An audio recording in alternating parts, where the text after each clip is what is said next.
Hey, everybody. Eric and Sara here. Just a quick announcement to let you know that, yes, we do appreciate everyone who listens, participates, and supports the podcast in whatever way you do. But we wanted to give an extra thank you to those who are so graciously giving to be monthly financial supporters. We are making live streams of our recording sessions available to anyone who is a monthly financial supporter. So not only can you watch us live as we record our podcast episodes, you will be getting access to the raw, behind-the-scenes, unedited version of episodes before they get officially released. And Sara, does that include our mistakes and screw-ups and our humiliating? Oh, yeah. Yes, Every it does. single one of them. Every single one of them, yes. So again, this is just an extra thank you to those who are going above and beyond. But whether you choose to become a monthly financial supporter or not, we still love you. We want to say we thank you for your support, your encouragement, and your feedback. If you want to become a monthly financial supporter, please visit our website at www.SteeleWatching.com to sign up.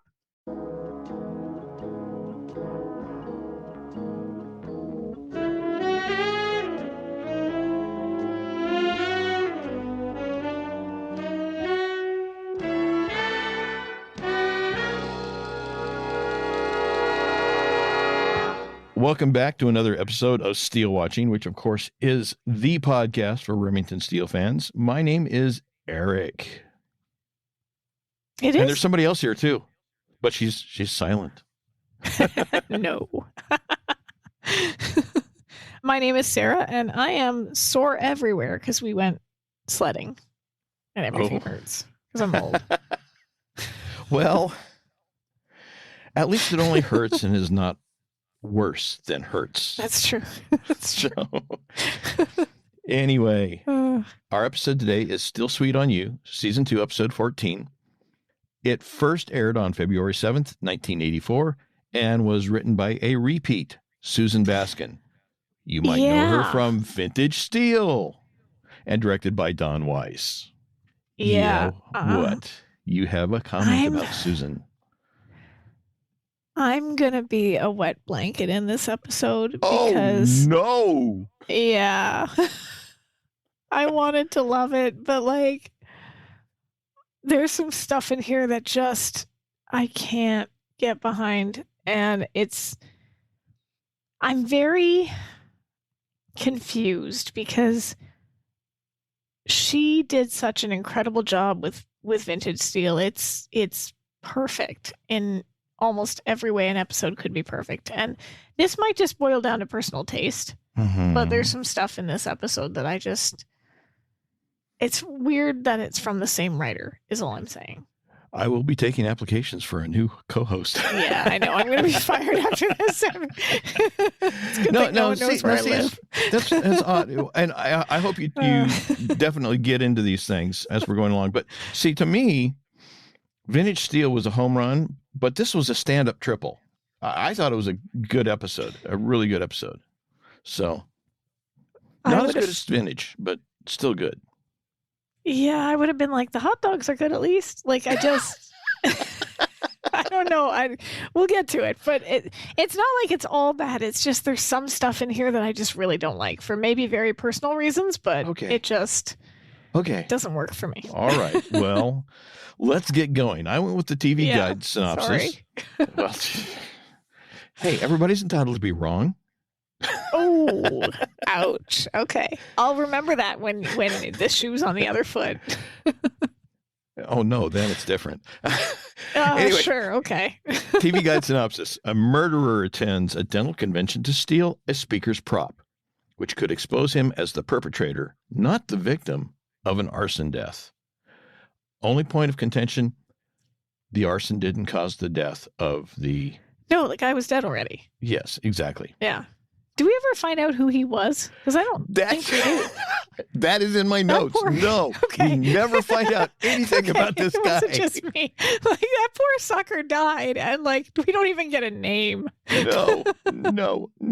Like, did he just find somebody walking down the street and be like, "Yeah, you roughly look like me. Come here, bonk." Like, how did that happen?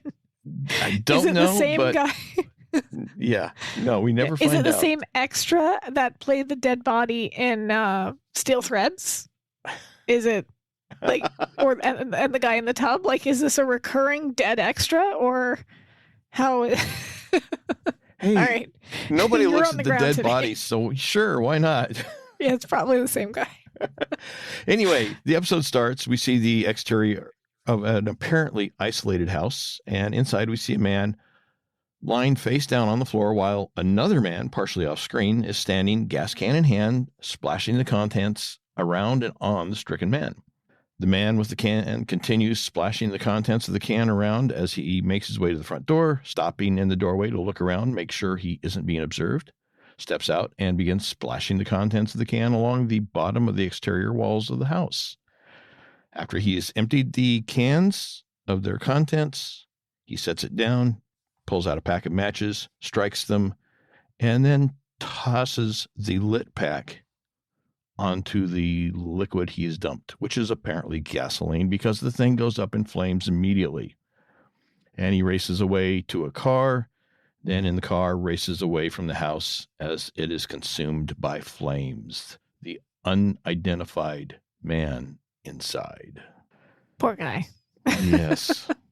Next, we're He's in the nothing dentist if not office. thorough. Well, yeah, he's Like, thorough. that was a yeah. This is Yeah. hard worker. That's all I'm saying. Yeah. Next, we're in a dentist office, and Dr. Howie Sabachnik and his dental assistant, Cookie Widows, are in the dental chair making out. What is it with medical personnel in this show making out in Right? hospitals, Holy their cow. offices, the morgues? These people are the horniest people, pardon my comment, but like, they are just all over that. They're just and they it's not just that their libidos have gotten the better of them. Yeah. It's where their libidos get the better of them. yeah, that cannot be comfortable. That dental chair Oh no. is not comfortable to get your teeth cleaned in, much less do what they're doing. So, like Yeah. it's not meant for two. It's not big enough. It's Yeah, and it's not meant to be. Well, yeah.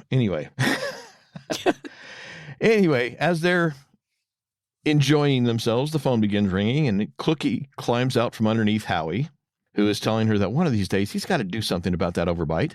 And she gets up and answers the phone.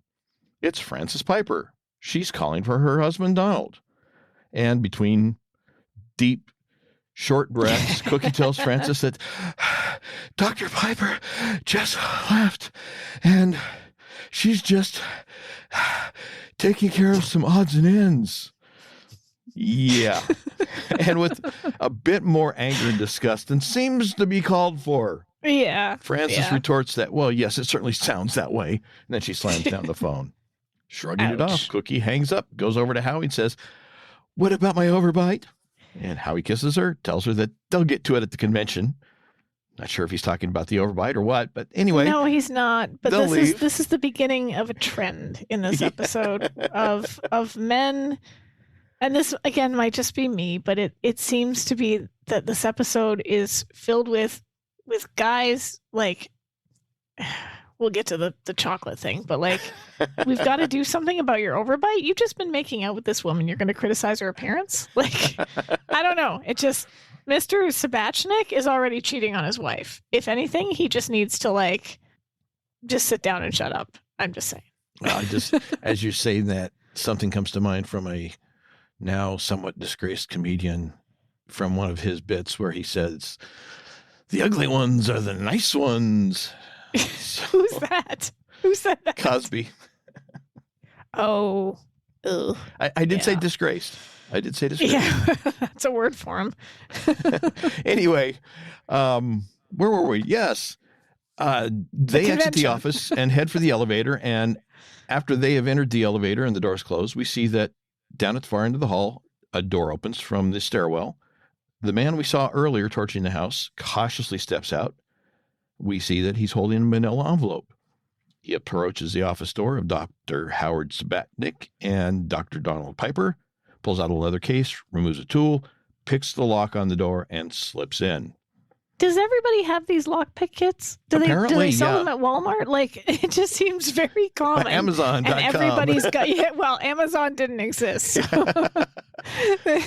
Like, it just seems everybody's got specialized tools to break into places. And yeah, it's dedication. You know, it's funny because on what show was it? I don't remember. There was a TV show where they showed somebody picking a lock. And I remember reading something about it where they said that they couldn't actually show them doing it correctly. They wanted to do it correctly, but they couldn't show doing it correctly because their legal department was concerned that they might they didn't want people breaking into other people's houses. Yeah, exactly. That's funny. Anyway, so inside the office, he sets about the business of finding a patient file for a Wendell Whitaker. He removes a strip of dental x-rays from the file, pulls a similar set from the envelope that he brought with him, places those in the patient file, and then places the x-rays that he removed from the file into his envelope. Then he moves to a cabinet, which is filled with sets of dental impressions of teeth of many patients, each labeled with the name of the respective patient, except that the label, Wendell Whitaker, marks a location that is now empty.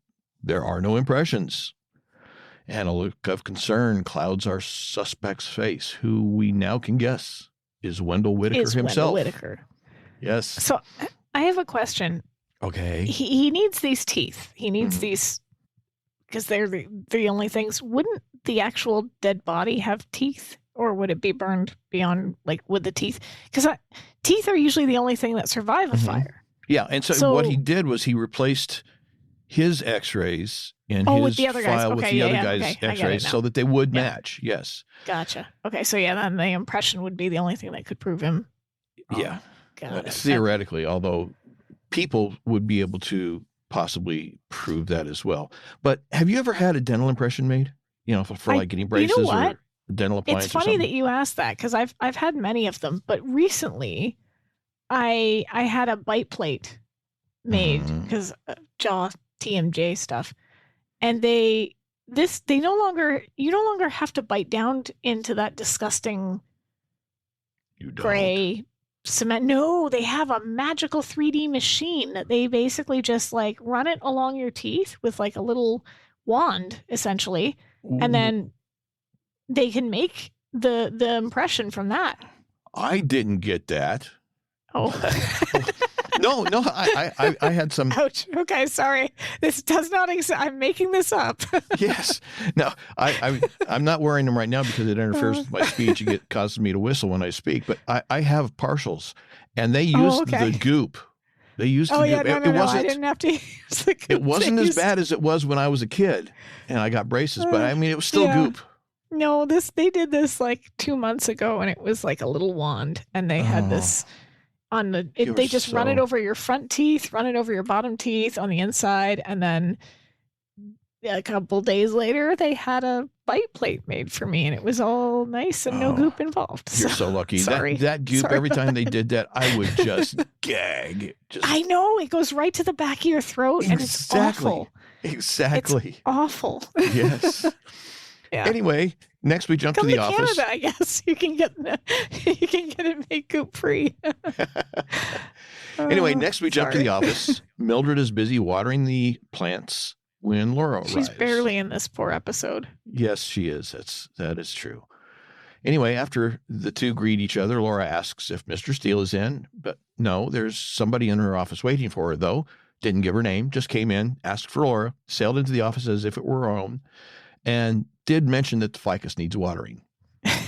They briefly exchange puzzled looks, then Laura hesitantly heads into her office. When she enters her office... sounds like Laura's family. Yes.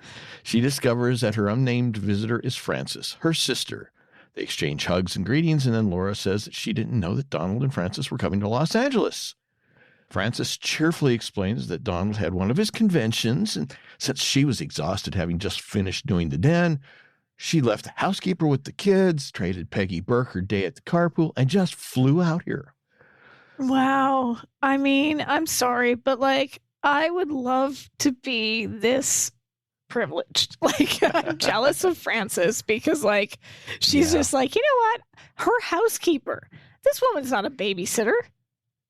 theoretically, like housekeepers usually just come in and like clean your house, but she's just like, you know what? You got the kids. Peace out. I'm leaving. And gets on a plane. Like, what? That poor housekeeper's probably like, this is not part of my job. Well, let's see, if you charge by the hour and then you get overtime. Yeah. Oh, she's getting, yeah. I don't know what the Connecticut laws are for overtime, but here in Alaska, most jobs are considered on overtime after 8 hours. A lot of places it's after 40 hours in a week. Here it's after 8 hours in a day. Yeah. So, that housekeeper, she could be making some book. That's true. There may be a lot of money in that job. But somebody would have to pay for it. So that would be Frances and Donald. Anyway, Frances cheerfully explained. Oh, I already did that line. Sorry, I messed you up. When Laura asks where Donald is, Frances tries to remain casual, saying that, he's over at the Brinkley Hotel. And you know how boring those things can get. But the further she gets into her response, the more her cheery mood dims until she begins to sniffle, as if she's on the brink of tears, but trying really hard not to seem so. She continues that for 15 years, she and Donald have been married. And for 15 years, she's gone to every single one of his conventions. 16 if you count the time that she was engaged and she didn't tell Mother. And now it's finally in Los Angeles. And Frances hesitates. Laura fills in. He didn't take you. But why? Frances reaches into her purse, pulls out a stack of papers, roughly hands them to Laura and says, "This is why." They're receipts. Laura goes through them, reciting Greenwich Florist Shop, Myrna's Lingerie, Plotkin Jewelry. Laura says she doesn't get it. Frances responds that she didn't get it either. Not the roses, not the nightgown, none of it. She did. And Laura, go ahead. This kind of reminds me, I don't know if you've ever seen the movie Love Actually, but no. There's a scene in it where it's basically like a bunch of different characters whose lives intersect in various ways. And Emma Thompson plays a character who's married to Alan Rickman, and he's being tempted by his secretary. He doesn't ever actually cheat, I don't think, but she finds a necklace in his pocket that she assumes is her Christmas gift. Mm-hmm. And then when she opens her Christmas gift on Christmas Day, it's a Joni Mitchell CD. Oh, which, whoa, what a come down. Yeah. So she goes into another room and she basically cries because she knows that the secretary got the necklace and she didn't. And this is just kind of like, I don't know why it popped into my head, but it made me think of that. Well, not a problem. Alan Rickman can escape on the Galaxy Quest. Well, or it's somebody posted a meme that was really funny that said if you watch Die Hard right after you watch Love Actually, then he gets punished for cheating on Emma Thompson. He falls off the building. So, I see that makes sense. Both are Christmas movies, and I will die on that hill. Anyway, Laura is shocked to hear this revelation. Frances is sure that Donald is having an affair, but Laura insists that she can't believe it. Not Donald. But Frances not only knows that it's true, she knows why it's true. She let it happen. She was too busy with the house, getting their daughter to ballet and tennis lessons after school, getting their son to soccer and his allergies, and she just didn't pay enough attention to her husband, so he just went off and found somebody who would. Okay. This is the first wet blanket moment. This drives me crazy. I hate this. I hate it when you see in TV and movies and people blame themselves for the affairs of their partners because they weren't paying them enough attention. Yes, that can happen and people can feel ignored, but then you talk about it or you leave.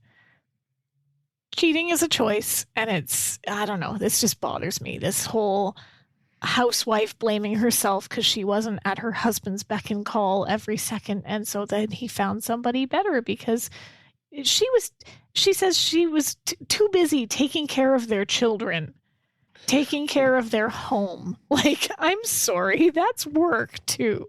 Yeah. Well, in Frances's defense, I think there are a lot of marriage counselors who do use that as kind of an explanation as to, well, this is why he was doing this, which is not to say that they may not also let him take his share of the blame. But yeah, they do try and spread the blame around, so no one person is at fault. It's a joint problem, so we need to work on this together. So yeah, I mean, Sorry. I'm not defending it. I'm just saying No, that I know. that is yeah. Like, I am not arguing that you could have a marriage where somebody is so busy doing all the other things that they're not giving their partner enough attention, and that is a valid thing. But like I said, then the response to that is not, well, I'm just going to find another woman because she's ignoring me. I'm going to talk to her, or I'm going to say this isn't working for me, or I'm going to do 101 other things that aren't cheating. Which is actually one of my next notes, because Laura asks if maybe Francis isn't jumping the gun a bit. And my question is, well, my comment is, that's a fair question, because my comment is, it doesn't sound as if Francis has talked to Donald about any of this. No, it really doesn't. And that's another issue that bugs me, is that, like, and we'll get to it there's another scene where it bothers me even more, but this narrative tool that gets used a lot where you have a thing that could easily be answered and explained if the characters just ask and answer. But that's boring. We want to have all these, dramas or mistakes that obviously work in situation comedies and things like that. But a lot of the time they bug me because, like, yeah, okay, she could have asked Donald and he would have said no. And maybe she just doesn't trust that, because, to be honest, this does look pretty bad. Mm-hmm. All these receipts for these things that she never got, and now he's at a convention in a hotel somewhere else, and she's not with him when she's been with him every other time. So it does seem pretty bad. So, and maybe she did even say, like, hey, are you cheating on me? And he would probably say no, because he isn't. But, like, at the same time, it's not looking good for poor Donald. Yeah, really. Yeah. I agree. It's, and of course, as we find out later, Donald is not only not having an affair, but he's hiding the truth about it, which makes it look like he's guilty, even though he's not. So yeah, you're right about how, he talking to him might not solve anything at this point. But anyway, so we get back into the story. Frances still insists that it's her fault because she's not exactly the size 6 that she was when they got married. And as much as Donald says he likes to have something to grab on, that doesn't mean anything. No, she's like a size 8. She's not fat. Like, this is another thing that's driving me crazy, that this isn't just Susan Baskin. This show has done the whole way along is take women who are healthy and call them fat, or have Laura make comments about, oh, I could stand to lose 5 pounds. Where? Mm-hmm. Well, the thing is, I'll admit that the comments like, well, I like to have something to grab on, they come off as being not totally sincere, but also not totally insincere. But, Donald's probably not the same weight he was when they were married. No, everyone changes as they get older. Like, you can't expect your partner to look exactly the same 20, 30 years later as they were when you married them. And if that's what you are expecting, you're going to be disappointed. Yeah, well, but, Donald's weight has probably increased, and that actually is her fault, because I blame her cooking. Because if she was a lousy cook, if she was a lousy cook, he wouldn't eat so much of it. What if he's the one doing the cooking? Oh, well, then it's his fault that she's gained weight. So anyway. He's a dentist, right? So he's gotta eat right to protect his teeth. Yeah. Anyway.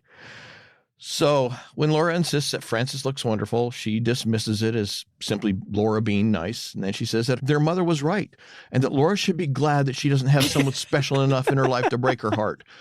It's like, I thank the Lord for that every day, Frances. Like, This is actually, I like this because this makes me, like, this is so Abigail Holt. It's unreal. Yes, this is exactly something that their mother would say. And Frances is obviously saying it because she's very similar to their mother. So you're lucky that you're totally alone and don't have anyone special in your life.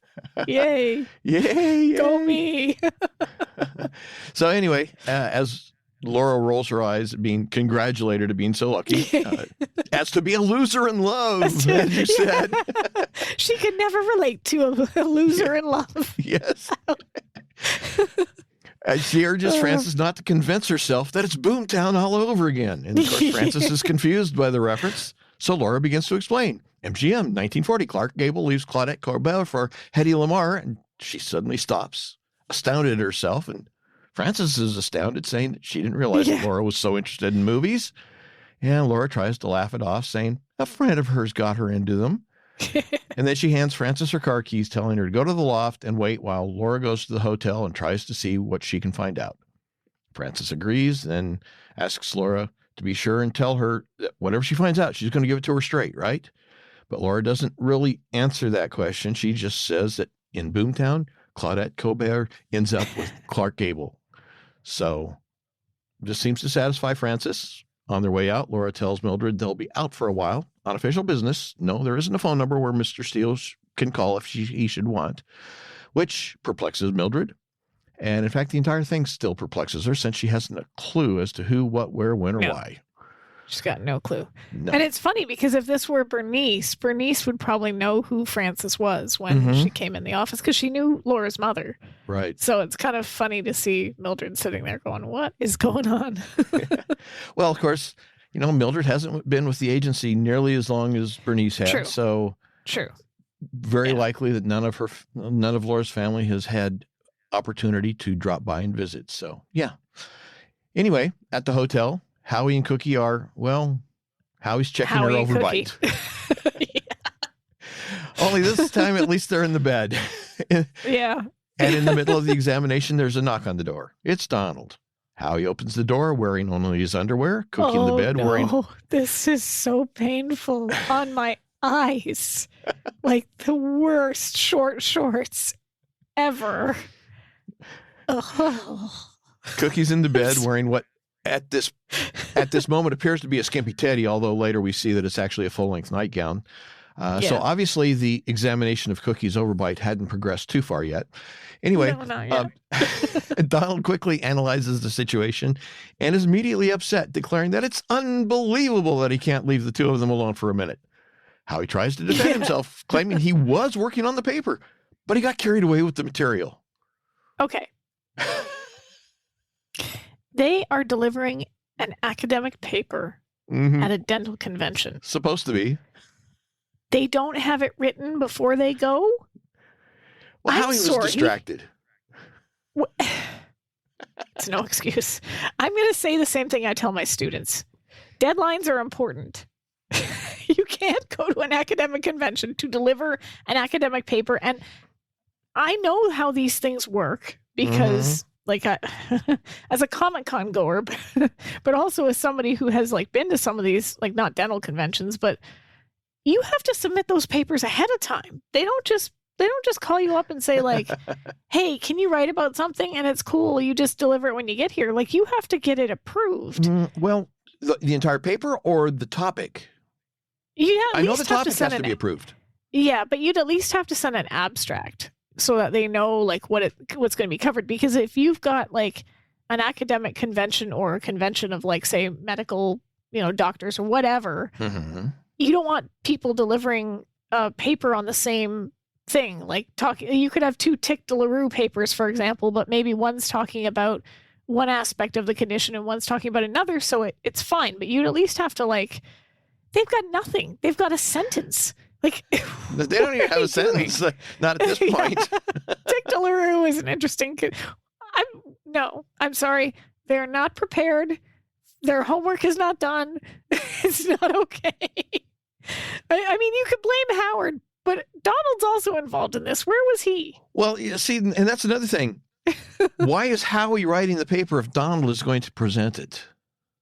Well, I get maybe because they're partners, but you're right. They should both be writing the paper at least. Yeah, because exactly. And it's Howie's patient, we find out later. So Why is even Donald Donald's involved? just as responsible. Yeah. He's like an exasperated parent at this point. Like, are you kidding me? You can't be left alone for 2 seconds. You're already, examining her overbite. Get it together. Well, anyway, after Donald loses his temper and Howie tries to defend himself, Donald backtracks a bit, claiming that he doesn't really want to get involved in his personal life. But Howie recognizes the disapproving tone, saying that, well, he realized that Donald doesn't cheat on his wife, and he thinks that Howie is a lowlife because he does. But that's what makes them such great partners. They complement each other. Sure? Like, what? That's the most ridiculous excuse I've ever heard. What does it have to do with being partners in a dental practice? Is my question. Exactly. Well, anyway, you're right. It has nothing. And so Donald isn't buying what Howie's selling, so he ignores it and wants to hear what Howie's gotten done on the paper. Howie bends down, searches through a few things on the floor, picks up a pad of paper, and begins reading. Ladies and gentlemen, as we all know, Dick DeLaRue is a very interesting condition. There's silence. Crickets. After a moment, Donald looks at Howie in disbelief. That's it? That's all you've done? Well, that's it. Donald's had it. He orders Howie to go take a cold shower, tells Cookie to give him the notes, give him the teeth, put some clothes on. They have a paper to do. So. Yeah, which they should have had already finished, but okay. And then Cookie reaches some distance down beneath the covers of the bed and pulls out the dental impressions and hands them to Donald. Why were those in the bed? I mean, he looks at him and he looks at him for a moment and then looks at, I mean, you can see on his face, I don't want to know. I really don't want to know. Yeah. Don't tell me. Not impressed. Anyway, back at the office, Steele comes breezing in. He greets Mildred, asking if Laura's in the office yet.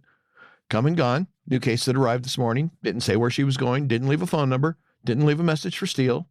And he's incensed. We're back to that, are we? And of course, Mildred has no idea what he's talking about. No. And he bends over Mildred's desk, gets eye to eye with her, and he points toward the main door of the suite and insists that Mildred be so kind as to read the wording printed on the glass entry doors of the office. And Mildred, very confused, recites, Remington Steele Investigations. And in his anger, Steele fairly shouts that somehow Miss Holt has a way of conveniently overlooking that fact, even though she walks through those doors every single morning. And yes, he's sure there's an explanation for it, but he's heard that before and thought that the two of them had come to an agreement that she would stop wandering off by herself. Is he really just getting into his role as the boss and doing the method actor thing, or is he... Has he forgotten that he's not the boss? This seems especially petty. Mildred doesn't know the truth, despite the attempt to tell her. Mm-hmm. And they've gone to great pains to establish that he's the boss, but she's in charge. Yep. So doing something like this is going to undo that progress, not to mention confuse the hell out of poor Mildred. Mm-hmm. And he's like yelling at her when none of this is her fault. And it just, I don't know, this really... The thing is...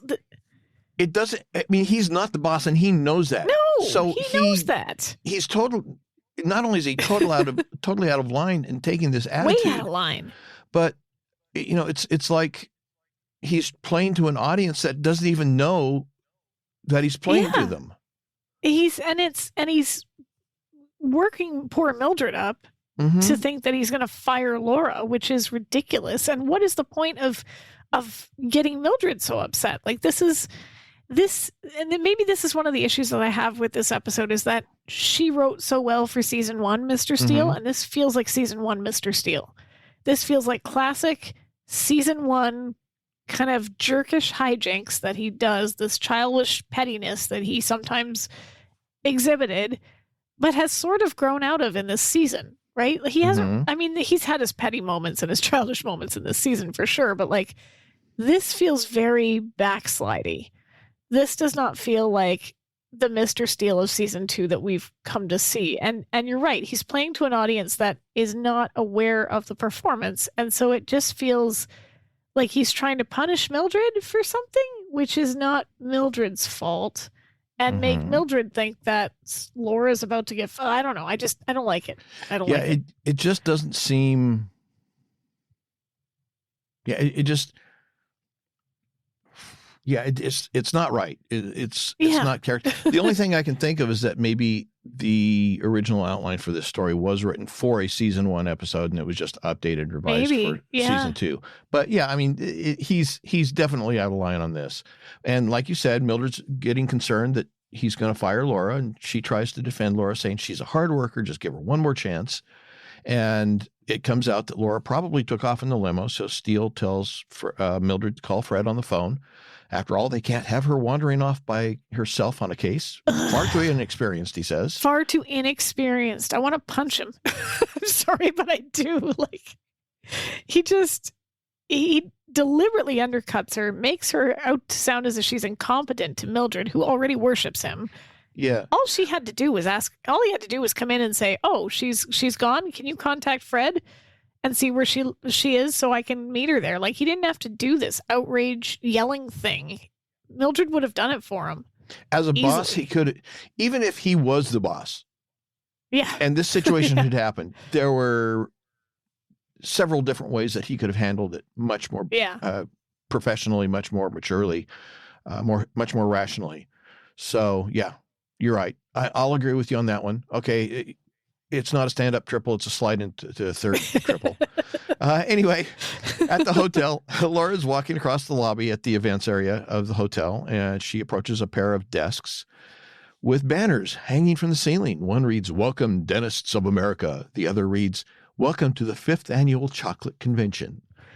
I love the fact that there's a convention just for chocolate. Like, I'm assuming that the purpose of the convention is, of course, I'm assuming the purpose of the convention is to have like different vendors display their chocolate so people can sample it and they can, make sales and get distribution deals and whatever. But like, they don't have a name. It's just the chocolate convention. It's not like Chocolatiers of America or something like that. It's like, welcome, we just like chocolate, so come here.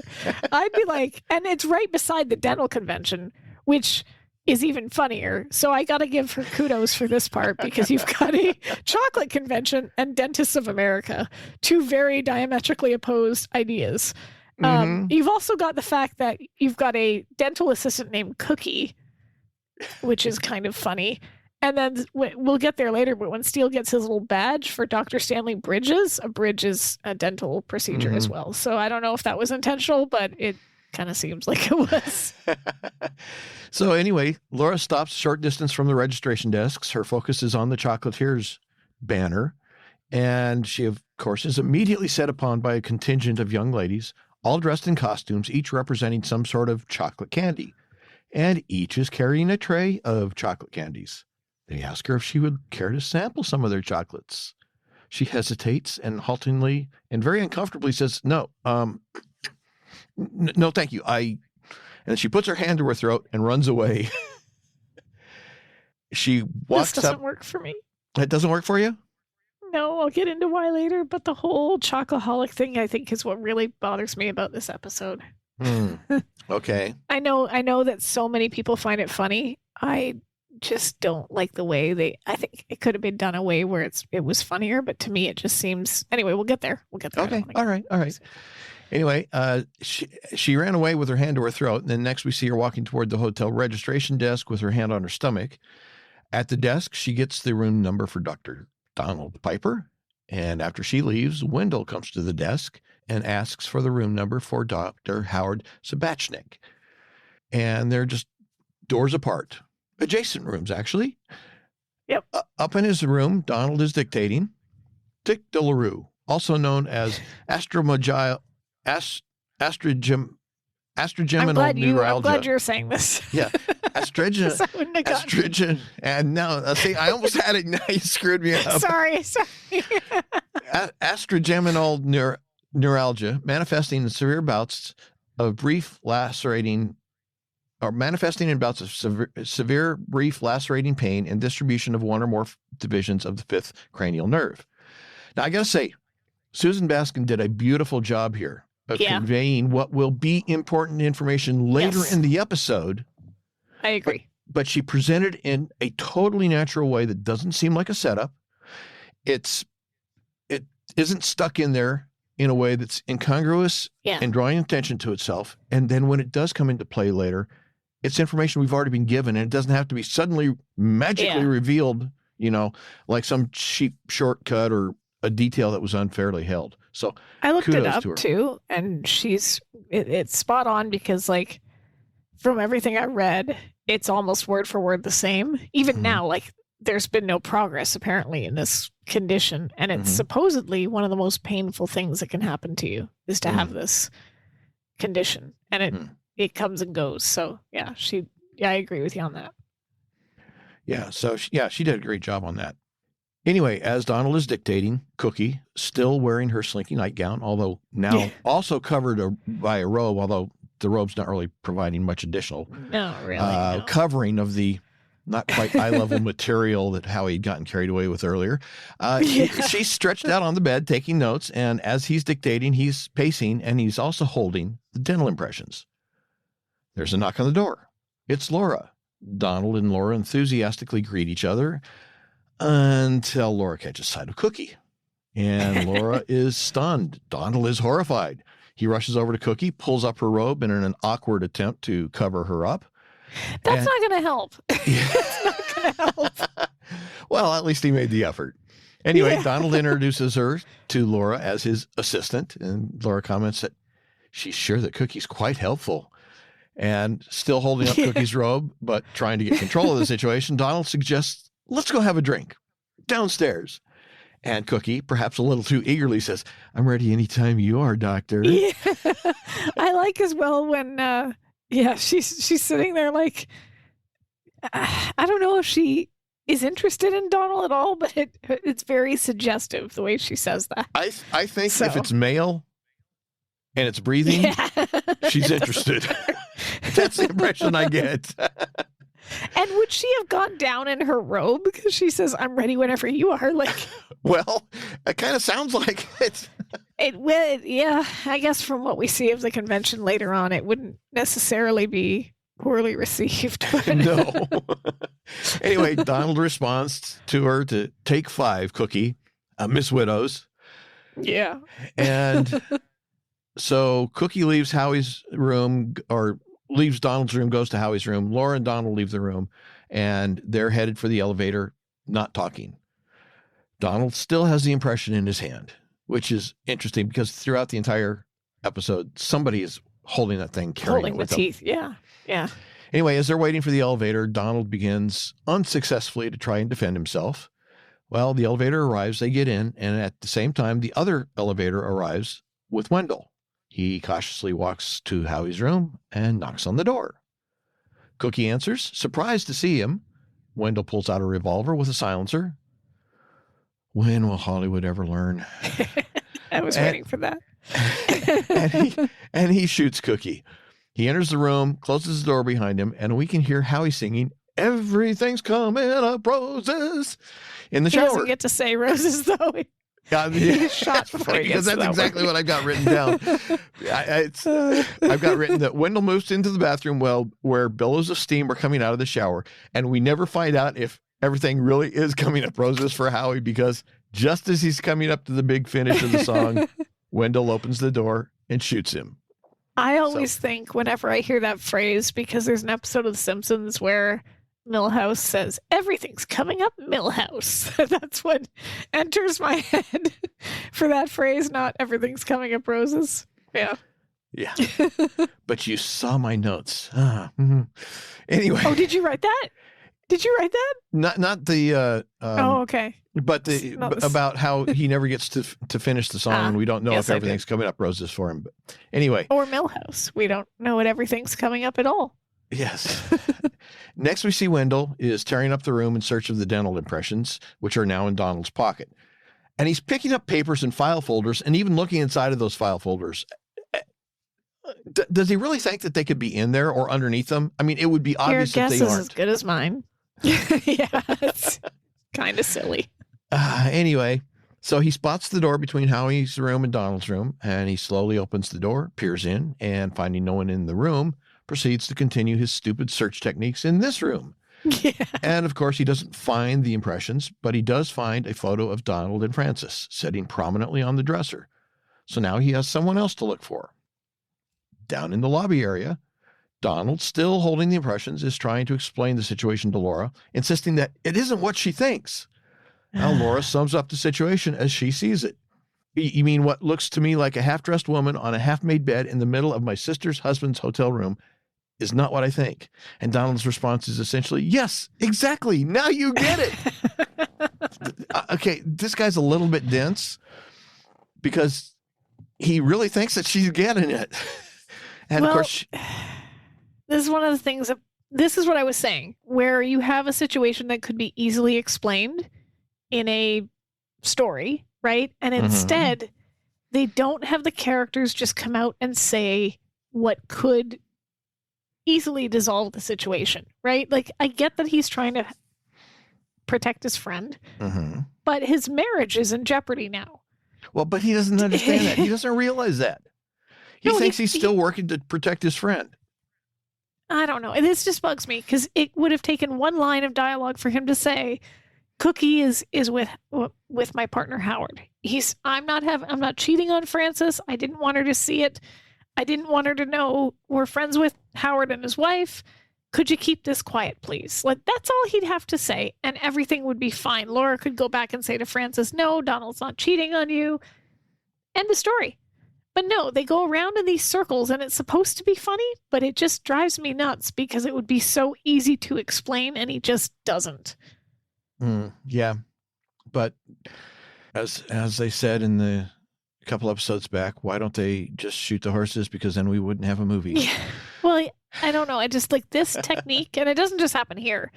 It's narratively lazy because they want to come up with like a funny situation, right? Steele sees her and Donald sitting together looking somewhat intimate. Now that's funny because that definitely is something he could take the wrong way and do what he does because he's him. But this situation between her and Donald, I don't know. It just feels like he could just say, yeah, that's my partner's having an affair. He's married. I didn't want Frances to know. I would never hurt Frances. Please don't tell her. I don't know. Something like that. But he doesn't. Yeah, he doesn't. Anyway, so Laura humors him by saying, okay, well, if it's not what I think, what is it? And Donald insists that it's a purely professional relationship. Laura sarcastically asks, and that's just one of the many things that you two professionals share? And Donald seems to miss or ignore her sarcasm. I'm not sure which. I think miss. And he begins to rhapsodize about Cookie's professional skills. Fantastic dental assistant, light touch, good with uppers and lowers. She's experienced. When the office gets hopping, she just jumps right in there. She gets the job done. And of course, Laura continues her sarcasm and disbelief of Donald by saying, that silk robe, is that always part of her professional uniform? Or is it only when she jumps in and gets the job done? And Donald, again, he just misses the sarcasm and the questions, but he pleads with her to consider who he is and her knowledge of him and to just trust him when he says that it isn't what it looks like. Okay, so he does say there, without giving any explanation, that it isn't what it looks like. But this is my point. He knows what Laura's asking. He's not dumb. Yeah. The sarcasm is not lost on him. He's just choosing not to explain the situation. And I honestly think that, like, it would have taken 2 minutes to just explain things to her. See, I think that the sarcasm is being lost on him. I think that because when she first made the comment, he was excited that, yes, she got it. And then here a little bit later in the conversation, he does the same thing. He acts as if he really believes that she's believing him when it's clear to anyone watching that she doesn't. So I think he's just so convinced that because he says, like, me, I would never do this, blah, blah, blah.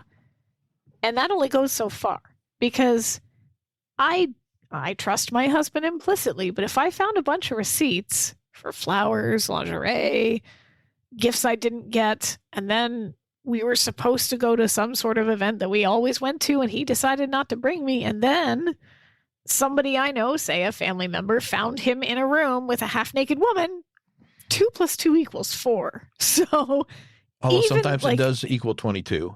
It does, but like Laura would be stupid not to think he's cheating. Right, but They're he not doesn't cheating know because, that like, he doesn't know that Francine found Francine, that's Scarecrow and Mrs. King, sorry.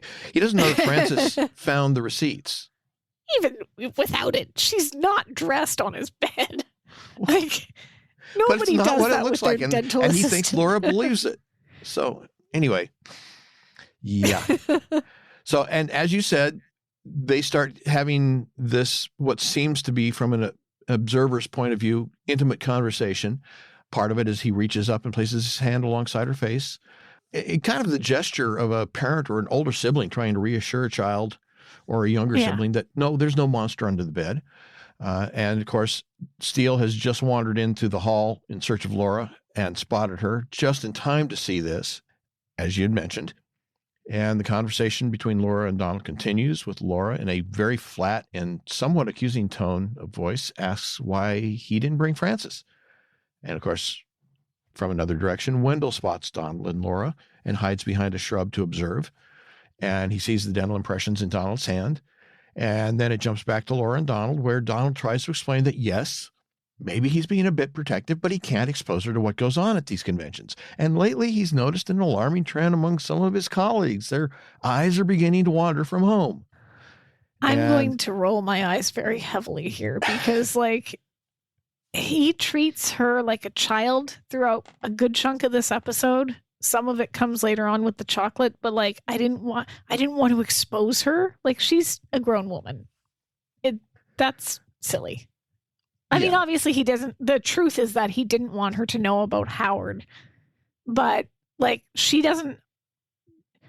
Is she that delicate that seeing adultery is going to destroy her delicate sensibilities? Does she need a fainting couch? Like, it just seems very, I didn't want to expose her to this.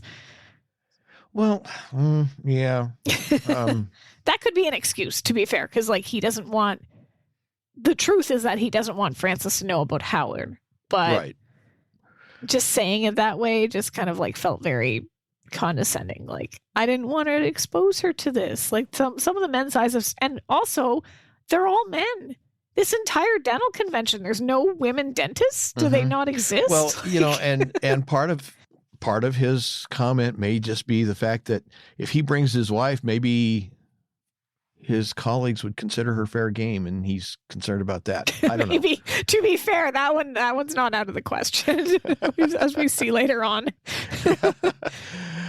So anyway, so all this conversation is going on between Laura and Donald, and Steele is watching and completely misinterpreting.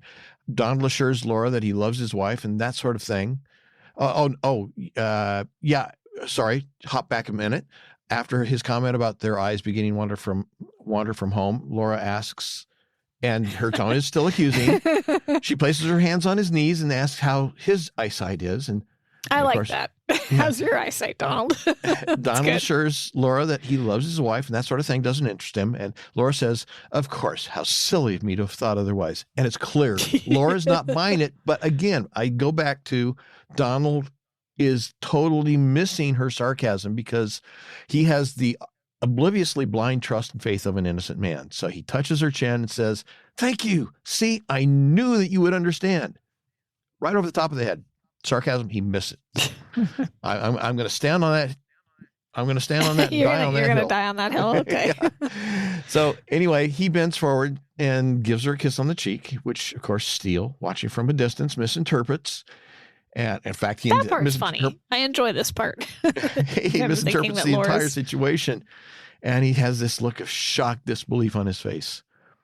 Donald stands up to excuse himself. After all, he's got a paper to write, but let's get together for dinner this evening, okay? And Laura tries one more time. Donald, not to press a point, but where's Cookie staying? And obviously, Donald doesn't want to answer the question, and he's still ignoring her disbelief, and he tells her, with a friend. Yeah, good job, Donald. She's the greatest sister-in-law a guy could ever have. Of course she is. Yes. And then he kisses her cheek again, and Steele, who is still observing from behind a bush, moves from shocked disbelief to shocked anger. And as Donald Two leaves... words. Millicent Fairbush. He didn't have a leg to stand on here, and he broke both of them in that episode. So I'm just wanting to point that out. So he's already gotten his payback, so now he's entitled. Exactly. No, anyway, Donald leaves, and we can see that Laura is frustrated because Donald still isn't getting it. And we also see that as Donald leaves, Wendell follows him. Steele steps away from his hiding place over to the check-in table for the dental convention because this convention is so poorly managed that there's no one at the check-in table to make sure that nobody... To be fair, having been to an outlandishly large number of Comic-Cons, this feels right. Oh, really? The organization is often really poor, especially if it's a fan-run convention. So. Yeah, but this is supposed to be professionals. I mean, you'd think they would hire somebody to sit at the desk, make sure somebody doesn't come in and steal somebody else's name tag. One would think. Anyway, so that's what he does. And he gets a name tag, slaps it on his jacket lapel, and then he moves away from the table toward Donald after getting a kiss from an overly eager fake nurse. But can I also add something here? Okay. It is super common, and I'm talking like pre-COVID, obviously, but like it is super common at conventions for at the end of the convention, you get sick. Everybody gets sick. This is a thing that happens. I'm not even kidding. In the convention circuit, we call it con cred. Mm-hmm. That you get home and you're like, oh crap, I've got con cred, because you're in a space with like thousands and thousands of people. This poor woman is doomed if she's kissing every single person that comes up to get that name tag. She's coming down with con cred for sure. I hope she's getting paid well for it. Anyway, as Steele's moving toward Donald, Wendell also spots Donald, or Donald spots Wendell, and he says, Wendell, what are you doing here? And Wendell says, vacation. And Don says, you're not going to believe this, but I'm going to make you famous. Remember when you came into my office with your Tic de la Rue? Howie and I are presenting a paper on it. And from the size of this convention, we might even get a little TV coverage, which, of course, isn't what Wendell wants. So he suggests... he definitely does not. So he nervously suggests that they go to Donald's room and talk about it. And, of course, during this exchange, Steele has been inching ever closer. And as Wendell and Donald step into the elevator, Steele rushes up, grabs Donald, pulls him out of the elevator. And, of course, Donald's confused. Have we? He practically kidnaps him. Like, give me this guy. He's mine. And he says, have we met Dr. Bridges? Oh, the Cleveland convention, right? And Steele says, yeah, sure, we'll go with that. Yeah, sure. That sounds about right. And he says, well, Donald, you here to shake loose and kick up your heels? And Donald admits that does seem to be the general rule at these things. Also, yes. True. I mean, I can speak for Comic Cons, but like, it gets weird. It gets weird at these things. Like, there's a lot of hooking up with. Really? I don't know about married hooking, like people cheating on their spouses, but like, we used to have this one convention we would go to every year, and it was a Comic Con. It was called Toronto Trek. For years, it was called Toronto Trek, and then they renamed it Polaris. But like, after the convention, like, activities were done, you'd have Klingon karaoke. Not kidding. That was legitimately what it was. Klingon karaoke. Oh, Klingon karaoke. There'd be a dance on the Saturday night. And after that was over, there'd be the room parties. So you'd go up to we usually had several floors booked off for this specific activity. Mm-hmm. And there'd be several rooms with different themes. And they would have bathtubs that were filled with booze.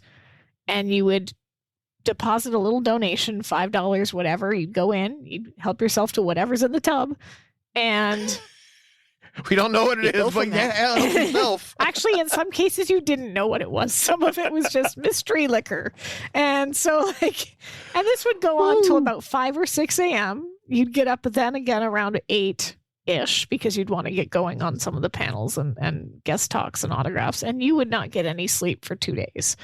And that's how it would go. So, like, this getting rowdy at a convention, 100% accurate. She must have been to one before. Even if it's not, like, a Comic-Con. Yeah. Which is why you should have had your paper written before you went. All I'm saying. Okay.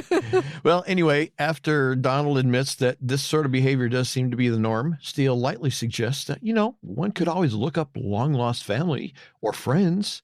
And then with a more conspiratorial tone suggests that perhaps one could even hire a private detective to find someone. This is so shoehorned in. Well, from the standpoint that this would be typical for Steele, yes, yeah. it's not. Oh, yeah, but yes, from Steele's perspective or Donald's perspective, yeah, it's definitely shoehorned in. He's like, what? Yeah, and Donald, of course, laughs, saying that, oh, yeah, that would go over big in Connecticut, that he could just imagine a private detective sauntering up to his house and that, yeah, Bingo would love it. And, of course, when Steele expresses confusion, Bingo, he explains that Bingo is his daughter's German Shepherd, and his wife hates the dog because he sheds all over the house, but, you know, their daughter and son love him. Didn't they have 3 kids? They have 3 kids. When we see them later, there's 3 of them. I'm certain of it. There's 2 girls and a boy. I don't remember, but I'm not going to. So I'm not going to say one way or the other. Has undergone a lot of rewrites. That's all I'm saying. Anyway, so after Donald's little speech, Steele lowers his voice and says, "Is your wife here?" "Oh, no, thank the Lord." And then just then, a fellow group of dental convention attendees appear to drag Donald along to their party. He tries to beg off, says he's got to help Howie with the paper, but the gang decides that Donald needs to join them, or vice versa. They'll join him. So they drag him off, leaving Steele frustrated. Does this remind you of Acapulco? Like all of the men getting so riled up on booze that they just sort of grab, this. Yeah, this makes me think of that. It's too bad Laura's not there to strip off and run around the hotel. Well, hey, you can't have everything. Back in the loft, Laura enters with a bag of groceries. Francis is on the phone with the housekeeper, insisting that it doesn't matter what her son said. He's not allowed to have toasted marshmallows for dinner. And this is what happens when you hire a housekeeper to look after your kids instead of an actual, nanny. Well, after a pause, Francis frowns and says, "Really? When did they call?" "Oh, dear, that's just horrible." "Well, yes, I'll try and get him." And she hangs up and tells Laura that it seems that there's been a terrible fire and one of Donald's patients has died. Somebody named Wendell Whitaker. The fire was so bad the police called Donald for the dental records. And Laura suggests that it's probably to make a positive ID. And, of course, she's been pulling out groceries from the bag, and she gets to a bottle of wine, which she shows to Francis and says, "Look what I got for us." And Francis, "Great, I could use a glass." "Wait, you're trying to get me drunk for a reason, aren't you?" And Laura tries to keep the situation light, telling Francis, "Don't be silly. Remember the time right after their dad left when their mother had that man over?" "Well, wait, what?" "Right. Yeah. I thought her mother was devastated when her dad left." Well, people show devastation in different ways. Well, yeah, it just, I don't know. To me, it seemed a bit weird. I'm with you on this. Yeah, I'm with you on this. It what we've feels been told. Very awkward to have that. Inconsistent. And it's interesting because, again, Susan Baskin has shown a talent at weaving in details from previous episodes. We saw that with Vintage Steels, and we see it with this one later on when Steele makes a comment about him having a shoe athletic footwear store or whatever, and she says that was just an investment. They managed to fix what fans would be sitting there scratching their head about, going, I thought he owned shoes. Like what? So she's aware of the episodes. She's obviously either read past scripts or seen past episodes, so she knows to weave these details in. So it's kind of odd that this one gets stuck in there because it feels a little awkward. Yeah.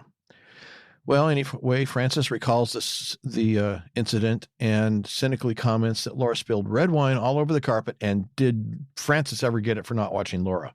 And when Laura casually says sorry, Francis, of course, uses that as a launching pad to go off on a tangent, saying that she can just imagine that after 15 years, Donald ends it with sorry.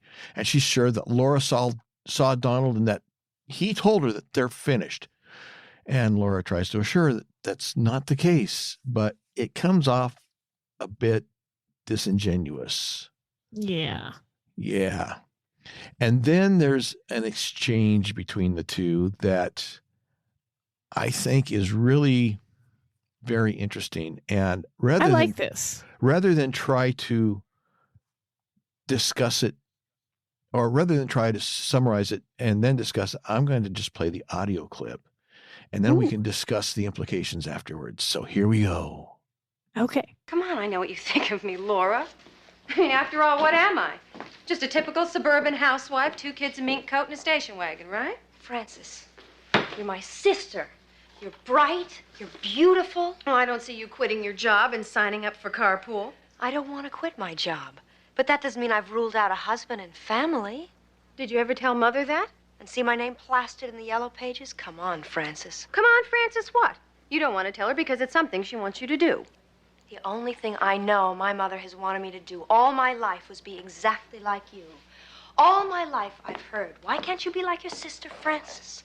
Why can't you talk like your sister Frances? Why don't you have friends like your sister Frances? Well, the least you could have done was try a little harder. I could have used a little relief from being the perfect one. You don't know what it was like, Laura. Never doing what I wanted to do, not even knowing what it was I wanted to do. You know, I never told you this, but 6 months after Daddy left, Mother came up to me and she took her engagement ring off. I remember she was crying at the time, and she said that she would keep it off until she saw one on my finger. Laura, I don't know. Sometimes I don't know whose life I'm leading, mine or the one Mother always wanted. Well, anyway, you're the lucky one. You got away. No, Frances. I ran away. There is so much in that. I mean, we've got Frances and Abigail. We've got Abigail and Laura. We've got Laura and Frances. I mean, there's this whole triumvirate of resentments and control and manipulation going on. The power plays of Abigail manipulating Frances and using Frances as a kind of a weapon against Laura to try and manipulate her. And it just, it's amazing given the dynamic that we hear in that explained in that clip. It's amazing that these 3 people are talking to each other at all. Yeah. Well, okay, couple of things. When she says, I know what you think of me, just a typical suburban housewife with 2 kids, a mink coat, and a station wagon.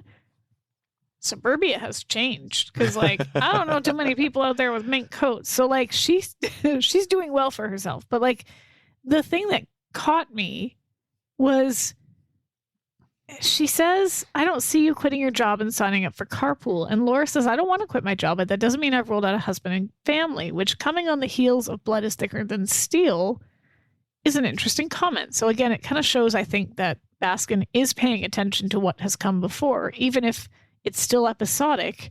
Laura admitting to saying, I do want this, just maybe not the same way you do, is progress, especially with what you said about their whole family dynamic, right? And then immediately she jumps on that with, have you told Mother that? That's, yeah, like you said, clearly there's a lot of expectation and manipulation and stuff that's happened in this family, and it's a very oldest time dynamic in that the oldest, speaking from this position as the oldest child, is always expected to set the example. And I mean, obviously not to this extent. This is what I don't want to say Abigail's a bad parent, but this was not good parenting, if that makes sense. To put all that expectation on one person is to go to the extremes of saying, I'm taking off my wedding ring and I'm not putting it on until you're engaged, is ouch. That's a lot of pressure. So you do sort of feel a little bit for Frances, even though she says it's hard being the perfect one.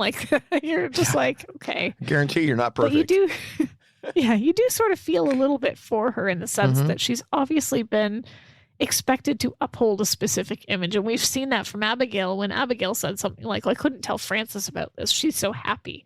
Her life is so going so well, right?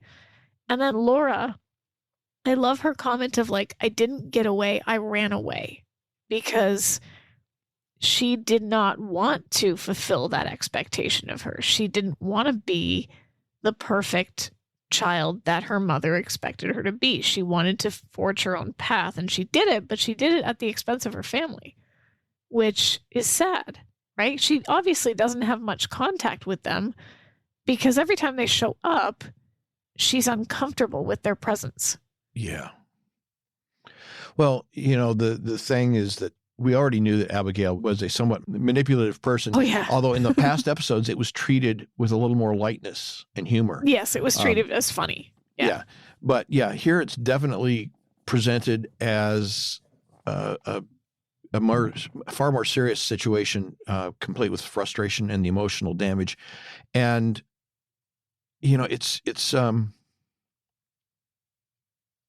she was obviously pitting the girls against each other. Yeah. In some ways.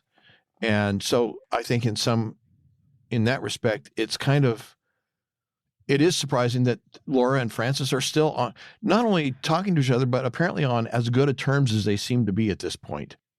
Well, I get the impression that this conversation is a long time coming. I get the impression that their friendliness with one another was always surface level, that Laura would say, "Oh, it's so good to see you," and they'd hug and they'd embrace and they'd say all the stuff that they're expected to say. But I also get the impression that Laura does not open up to her sister, that she sees her sister as someone who she can't talk to because she thinks that she judges her, and she even says something to that effect, like.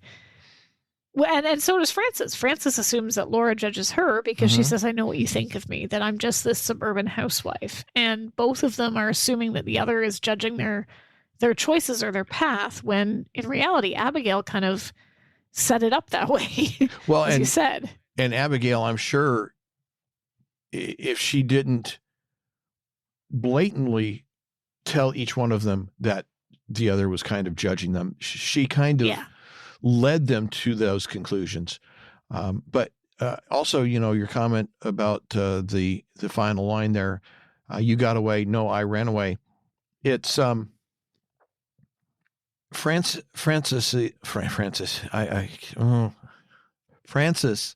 keep wanting to say Francine. I'm sorry. My wife and I have been watching Scarecrow and Mrs. King lately, and I got Francine on the brain. But Frances, she says, "You got away." And that comment is kind of from the perspective of an emotional escape from a situation. Yeah. That, okay, I need to get away from this situation. And so the response of getting away is emotional based. It's spontaneous, spur of the moment. I have my chance. I'm going to get away. Whereas Laura's is, "I ran away." That is intentional. That, both of them are self-preservation, but the motivations are different. And I think the ending points of where you end up in those two different responses is different as well. Where Laura's independent and confident, and Francine, I think we can get, I think we can get from this episode that she is kind of, in some ways, like Abigail. She's very insecure and always concerned about how other people think about her. And yeah, it's just a lot of damage there. I get the impression that Laura ran away, as you said, and I don't think she regrets that decision at all. Oh, no. But it left her without family, at least in the way that people have their family close by. She can't call her mother up and get a recipe. She can't call her mother up and talk to her about her day, or to call her sister and talk to her. They don't have inside jokes or things that they don't visit each other on vacation. Laura is lacking all of that, and it's not her fault. Like, she obviously did what she had to do to preserve her own sanity. But in a way, I'm assuming, feels kind of lonely because of that. But then you've got Frances, who conversely is trapped in this persona that her mother created for her. And I don't think she's unhappy. She loves Donald, or she wouldn't be so upset that he's cheating on her. And she obviously loves her children. And she's happy with her life, I think. I don't think she regrets the choices she made, but I think she's also feeling like she doesn't have any independence. Even if she wanted to change and do something different, she couldn't. So while she does have that ability to call their mother every day and like have carpool and all the other stuff, I think she feels just as lonely. So it's a really interesting setup of the two women who have both made different choices, right? And they're both lonely, but they're both kind of intentionally lonely because they're looking at the other members of their family and they're saying, you know, if it wasn't for the fact that we were related, I'd have nothing to do with them. Probably wouldn't. And she probably wouldn't, to be fair. Like, and that's not an insult to Frances, but Frances has nothing in common with Laura and vice versa.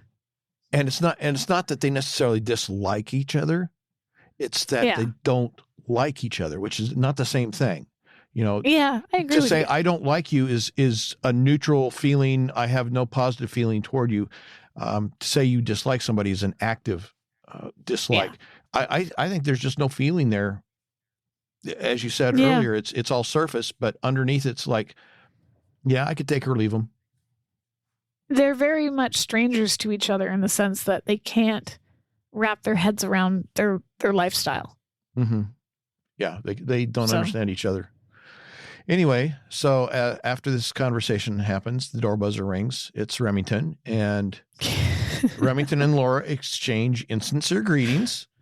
Laura introduces Frances, and Frances gushes, "Oh, Laura has told her a great deal about working with him." And Steele snidely comments that he and Laura do have their special way of working together. How would you categorize it, Miss Holt? For instance, today, what would you call that? Your own special brand of Secret Service? Oh, there's nothing secret about it. I was at the pier with a client. Oh, yes, Mildred did mention something about an out-of-towner. Married, wasn't he? He didn't say. Nothing at all about a wife, kitties, a job even. How surprising. And it seems so crucial to the case. Well, of course, Laura and Steele know that they're taking jabs at each other. Oh, but Frances. Poor Frances. She's totally misunderstanding, She's thinking they're talking about mind. yet another philandering husband. If he didn't tell you, it can only mean one thing, Laura. It didn't come up, Frances. Well, of course it didn't, because he's lying. He's lying to you, Laura, just like he's lying to his wife, just like he's lying. It's an epidemic. I will say this: I love and the actress that plays Frances is phenomenal. Like, she's just hilarious. Like, later on, she has one of my favorite lines in the entire episode, and we'll get there when we get there. But this is so funny. It's an epidemic. So over the top, but so perfect. It is. It's really, because she, of course, thinks that they're talking about, and of course he's lying. They're always lying. And poor Steele. I will say this: like, Brosnan's facial expressions here, especially when he's like, "Have I stepped in something? Like, what did I do?" He knows immediately he screwed up. That's good. Yeah. I've got that. I said he looks on and suddenly realizing that, contrary to what he thought a few moments earlier, he really has no clue what's happening. Yeah, and he's so in the dark. Confused and somewhat chagrined at his apparent faux pas. Yes. Did I start something? Yeah. Whoops. It's and my of course, fault. Laura gives him one of her "how could you, and we'll talk about this later" looks. Yeah, she does. Anyway, back at the hotel, Donald is still being carried along by the party animals of the dental world.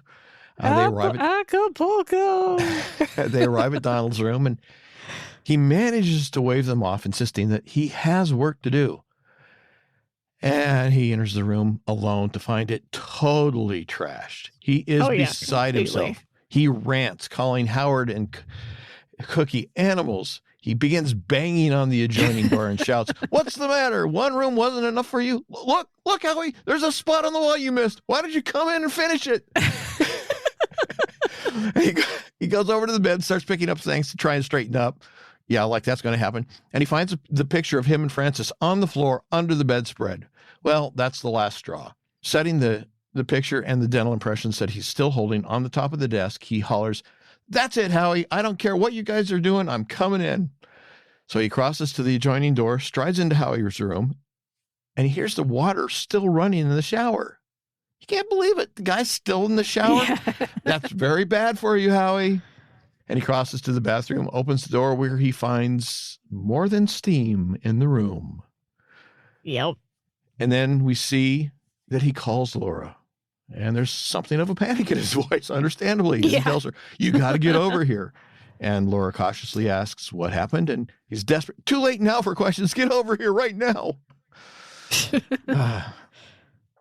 Then we see Donald in a window, which I believe is in Howie's room, but which raises some questions here in a minute. He's holding the curtain to one side, peering down, and Wendell comes in. It looks like he comes in from Donald's room. Donald left the dental impression on the desk in his room, on top of a desk. Why didn't you just grab it? Yeah, exactly. In plain sight. Wendell, all you had to do is go over and get the impression and it would leave. But did he not see the impression? Here's my theory. Or did he bypass it because he wanted to go into Howie's room to find Donald? I'm not thinking sure. I'm thinking that it was to find Donald, because even if he gets the teeth at this point, Donald saw him. Right? Like Donald could tell the cops, like, this guy is not dead. I saw him in the hotel. So, but wouldn't you just go grab him first and put him in your pocket and then shoot him? You think you grab the teeth, but maybe he thinks that when he's dead, it won't matter. But he definitely knows that Donald has to be eliminated because Donald has seen him. So, yeah, it's stupid, but that's my theory. I just would have thought that he would have grabbed the teeth first. But anyway, then my next question is: doesn't anyone in the world of Remington Steele ever close and lock they never do. their doors? I mean, Howie just walked into Donald's room. It wasn't even locked. I mean, the only people that seem to lock their doors are the bad guys. Yeah, because Steele and Laura, their apartments and loft, like, people are coming in there all the time. Yeah. Just bad guys. Come on in. Like, doors are open. Yeah. Well, anyway, Donald is relieved to see what he thinks is a friendly face. He says, "It's crazy, Wendell. You won't believe what I found." And then we see that Donald is pacing back and forth, talking to Wendell, who's looking at the impression and salivating over it. And Donald says he doesn't know why anyone would kill Howie, unless it was his wife. And right. And Wendell tells Donald to stand still. It's hard to get a bead on what you're saying. Meaning, actually, that it's hard to get a beat on him to shoot him. So Donald sits down on the bed, and he says he's never run into anything like this before. And Wendell responds that, well, you just never know when the end is coming. And now that Wendell has a stationary target, he reaches under his jacket and begins to pull out his gun. Except that at that very moment, the wild and crazy guys of the dental convention burst into the room with the addition really of want Donald. With some addition of some female accoutrements. And now, did they find them at the chocolate convention? Where did they come from? Anywhere they could find them. Are they all dental assistants? Could be. So anyway, Donald tries to control the situation, understandably. Wendell is also nervous. The revelers want to go get Howie so he can join them. And of course, Donald and Wendell move to block the door, insisting that the group can't go in. No, you can't go in there. And after some back and forth, Wendell steps away from the door, telling Donald to hold down the fort. He heads to the desk and the dental impressions, but one of the group of conventioneers gets to them first, and they start a game of keep away with Wendell as the keep away. Are they children? Like, these are, yes. I don't mean to, like, copy what Donald said, but, like, clearly they know how important a dental impression is in their business. You'd think they wouldn't be tossing them around like a football. Yeah, well, they've probably been well lubricated at this point. Yeah, that's fair. Anyway, as they're playing keep away, Wendell keeps trying to get somebody to throw the impressions to himself, or at least to get into a position where he can catch them. Donald is hollering at everyone to stop and get out. And in the midst of all this chaos, Laura and Remington arrive. Donald hollers for Laura and Dr. Bridges to come on over and join the party. And Laura doesn't understand why Donald's calling Steele Dr. Bridges, and Steele tries to pretend that Donald's simply mistaken him for somebody from the dental convention. And as they're standing there, the impressions come towards Steele. He catches them and asks, "Which side am I on?" Wendell tries to get Steele. This is so cute. He's just so eager to be part of the fun. Which side am I on? Yeah. Wendell tries to get Steele's attention to be the recipient of the anticipated toss, but Donald rushes over and grabs the impressions and scolds Steele, saying what you said earlier, he should know better. After all, this is not a toy. This is a carefully crafted alginate impression. Well, game is over. Everyone's gone silent. Donald insists that Laura follow him, and Laura, who realizes there's more to the Dr. Bridges reference than Steele has admitted, takes the opportunity to scold Dr. Bridges for failing to recognize a carefully crafted alginate impression. Yeah. Don't you know carefully crafted alginate impression? She's good. That's funny. She's going to milk this one for all she can. Anyway, so Laura follows Donald into Howie's room as the party begins again, and he tries to prepare her for what's to come, stating that it's the most shocking sight he's ever seen. He opens the bathroom door. He says, "You've already met Miss Widows, my dental assistant. The gentleman there is my partner, Howard Sabachnik." And as he's been showing Laura the scene, Steele enters. Donald tries to keep him back, stop him from looking, saying that it's not pretty. But Steele says that perhaps he could be of assistance. You know, criminology has always been a hobby of his, and he never misses an Agatha Christie movie. I love how he's still trying to stay in character, how he doesn't just say, like, actually, I'm a private investigator. Hey, that's my story and I'm sticking with it. Anyway, yeah, exactly. Laura takes another shot at Steele by telling Donald that, let's let him stay, as there is apparently more to the doctor than meets the eye. Well, the trio leaves the bathroom, closing the door behind them. Laura insists that, under the circumstances, isn't it time for the truth, Donald? And she asks, were he and Cookie involved? And he is exasperated because he thought he'd explained everything to her and that she understood. And how could she even doubt him? But finally, albeit reluctantly, he admits that, Cookie was Howie's extracurricular activity. I love that that's what he calls her. Anyway, Laura says it's time to call the police. Wendell sticks his head into the room and asks if he can talk to Donald for a minute, alone. Donald says, "Don't worry, Wendell, we're calling the police." And Wendell decides, well, okay, good. I think I'm going to get out of here. Makes a quick exit. He heads down the hall toward the elevator, and the door to one of the elevators opens. He steps in, and as that door is closing, the door to the other elevator opens. It's Frances.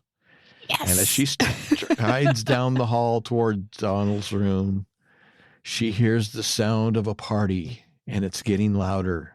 And from the look on her face, it seems she's going to do something about it. Oh, yeah. She gets in and begins hollering, demanding to be heard over the cacophony. "I knew it. I just knew it. Get out. The party's over. Go home to your wives and children, feed the dog, water the lawn, go to church, and pray for forgiveness." This line, this one right here, this is my favorite Frances line. Just the way she delivers this with such outraged authority, especially the "and pray for forgiveness." It's just brilliant. Like a housewife pushed to the brink. Feed the dog, water the lawn. It's my great. note here is that in spite of any perceptions that we've had to the contrary, that, Frances may have been something else, here she shows that she is a kick butt and take names person. Oh yeah, she's not. She's done. She's had in keeping this a family show. She gives 0 Fs at this point. Well, in Howie's room, Laura great. and Donald have obviously heard her, and they are obviously surprised to hear her. And they get up and run toward the other room, leaving Steele sitting on the bed. And again, he's confused. Frances? And the three of them cross into Donald's room to find the remnants of the partiers leaving, with Frances standing at the door. Donald greets her questioningly, but she is not in the mood for niceties. She turns to Donald. "Adulterer!" Apparently, Frances and Donald are already acquainted. "What are you doing here?" "Confirming what I already know. And judging from the shrill tone, I'd say they were husband and wife. You couldn't take me to the convention because you had a paper to write. Which makes Donald your brother-in-law. For a dentist, you're not a bad detective. Which one of these floozies was yours? But I thought you said he owned an athletic footwear store. Only as an investment. What are you talking about? I'm talking about community property, child support, and alimony. Ooh, she's already, not only has she like figured it out in her mind, right? She's already sussed out a plan of attack. Like, we're getting divorced. I'm getting child support. There's alimony coming. Like, You're setting it's me almost up. like she had the divorce plan ready to go. And Steele, of course, I'm afraid this is more than a simple case of adultery here. And Donald says, Dr. Bridges, stay out of this. This happens to be a family affair. Who's Dr. Bridges? He's Dr. Bridges. I thought he was Remington Steele. He is. He is? Stop trying to change the subject. Yeah. I'm booking the first flight out of this Sodom and Gomorrah. And Frances heads to the adjoining door, and Laura hollers for her to stop. And, of course, Frances is not in the mood to listen to anyone, especially Laura. And she says, why not? She demands to know, why? Another wild party? Believe me, Laura, I am immune. Nothing can shock me anymore. And she runs into the next room, dragging Laura, who's taken hold of her coat. And she runs to the phone, starts to make a call. Laura grabs the phone from her hand and says sternly, let us explain. Well, Frances begins crying and turns to run out of the room. But she heads straight for the bathroom. And as she grabs the handle of the door to enter, the trio try to warn her off, saying, Frances, don't. Go in there. With each of them taking a word until the final crescendo of all three in unison. I like this. This is good. But it's too late. Frances gets into the bathroom, shuts the door behind her. And there's a moment of silence that stretches into another moment. Yeah. Steele I like balls how his much hand time in. they let this take.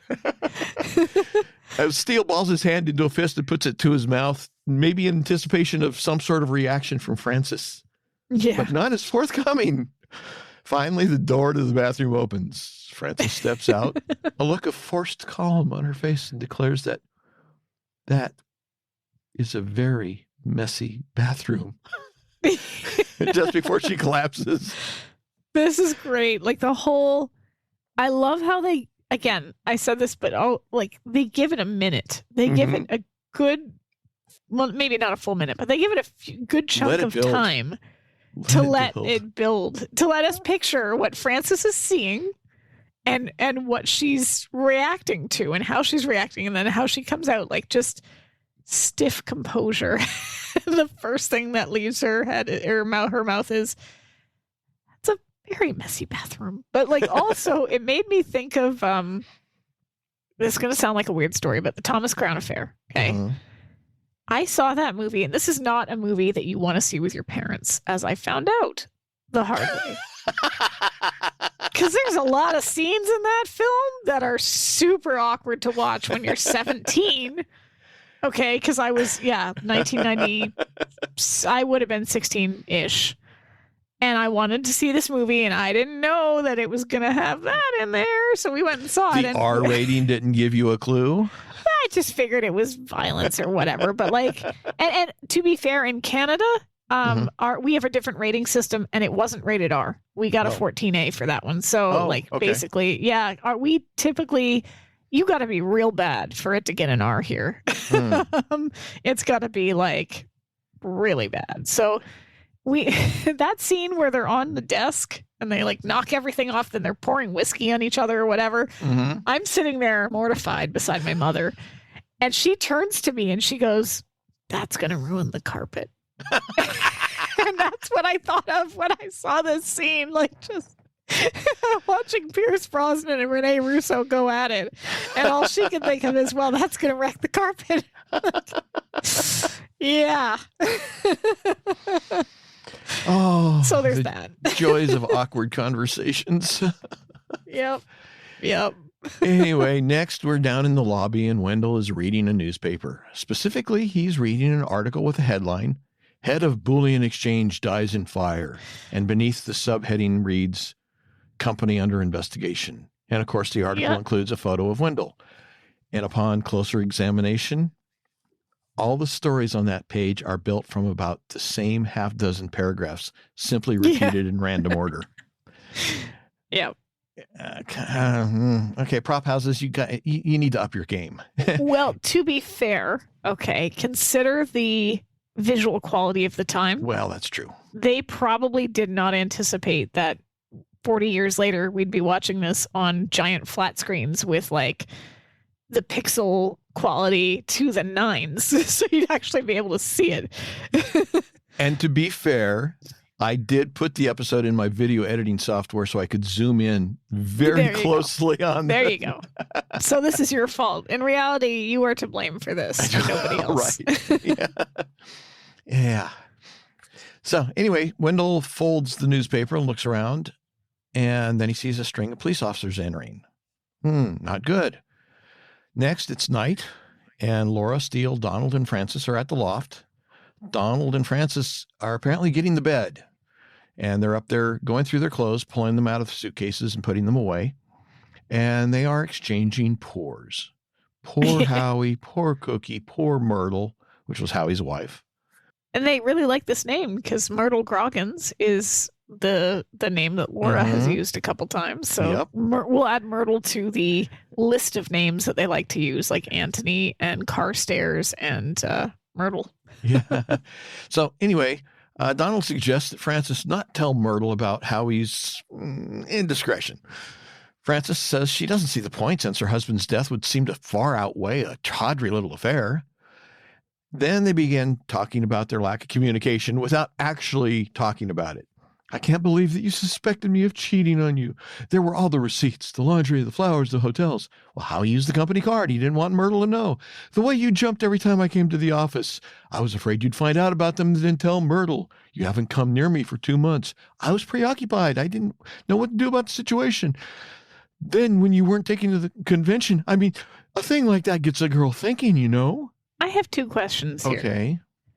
If Francis found all these receipts via the company card, wouldn't Myrtle have the same access and come to the same conclusion that Francis did? Well, not necessarily, because she found the receipts. And it could be that Donald snagged the actual physical receipts and took them out of the office so that Myrtle wouldn't accidentally find them. Okay. Or all right. It could also be, we don't know what the business arrangement for the office is. It could very well be that Francis comes in and does their books.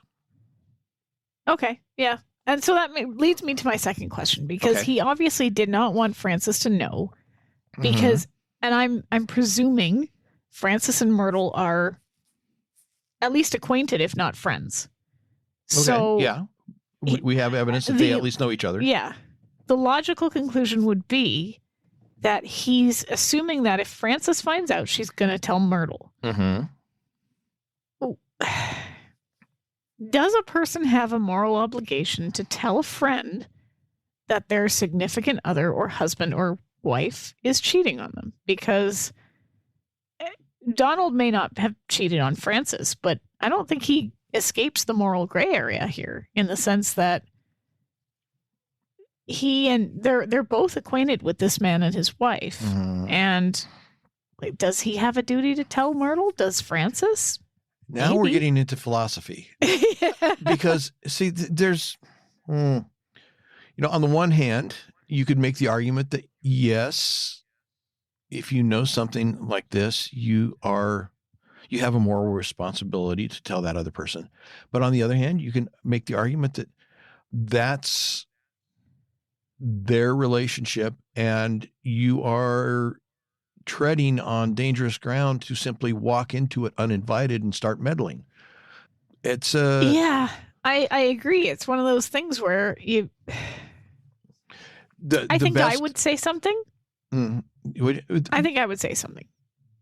Of course, if it was a friend of mine. The question is, how would you get to it? Would you wait until it naturally came up as part of a conversation and you seemed to think that the other person was receptive to hearing the news? Or would you just simply walk over there and just blurt out, "Oh, by the way, your husband's having an affair. Just thought you'd like to know." I would try to put it a little more delicately, but if it was, and again, this depends on how well they know each other too, right? Because like, if this is somebody that she's acquainted with, but maybe not really good friends with, she might just assume it's none of her business, or Donald might be like, well, yeah, like you said, we don't want to meddle. But if this is a good friend, like if I knew my good friend, if I knew her husband was cheating on her, I would go over there, and I probably wouldn't blurt it out as that way, but I'd be like, listen, I have something to tell you. You're not going to like what you're about to hear, but I think you need to know. And I would tell them. So I guess it really depends. And we never find out how well they know each other, but I think we know that they know each other well enough that Donald is convinced that Frances would say something if she knew. And that's why he was trying so hard to hide it. So basically your response is that you would probably say something depending upon the level of relationship you have with that other person. Exactly. Okay. Yeah. So there are if it's somebody I don't know that well, then I don't know that they would either A, believe me, B, want to hear it, or C, shoot the messenger. Right. Like if it's a good friend, I'm assuming that person, if I know them well enough, would know that I'm not saying this to hurt them or lying, and that I'm not lying to them, that I'm doing it to try to help them. Right. So they don't. Yeah. So they can protect themselves. Yeah. Exactly. Okay. So then after all that conversation comes the part that every husband understands and every wife doesn't. Oh, okay. Here we go. How could you doubt me when the evidence of my undying faithfulness is everywhere? Could a man who's having an affair dig a new cesspool? Yeah. Yeah. Yeah, he could. I'm sorry, but like that doesn't preclude an affair. Is all I'm saying. It for some reason it reminds me of the I don't remember where I've heard it, but I've heard it in places before about the husband and wife having a discussion. You never tell me you love me, and he says, "Well, I told you when we got married. If it changes, I'll let you know." That sounds like something my husband would say, to be honest. Like, I mean, every man understands that. No woman does. I don't get it. So I will say this. What he's saying to her is, how could you think I was having an affair? I still do all these things to you that prove that I love you. Right? It comes across as funny because he dug a cesspool. Yeah. Why do they need a cesspool? But like, I get that part of it is him saying like, I am still doing these acts of service, if you want to talk the 5 love languages, right? And I totally understand that. Like, my husband does all this stuff that I know is him saying like, I love you, I'm going to do these things. So I'm going to say not all women don't understand it, because I do. I get it. Okay. Fair enough. All I'm saying is he could still dig a cesspool and have an affair. Like that part, one and the other, they don't necessarily. They're not mutually exclusive. Yeah, they're not mutually exclusive. Exactly. Okay. Anyway, so Frances apologizes for suspecting Donald of an affair, and he grins, somewhat pleased by the thought that after 15 years, she would still care enough to get a little jealous. A little jealous? The woman flew all the way from Connecticut to Los Angeles.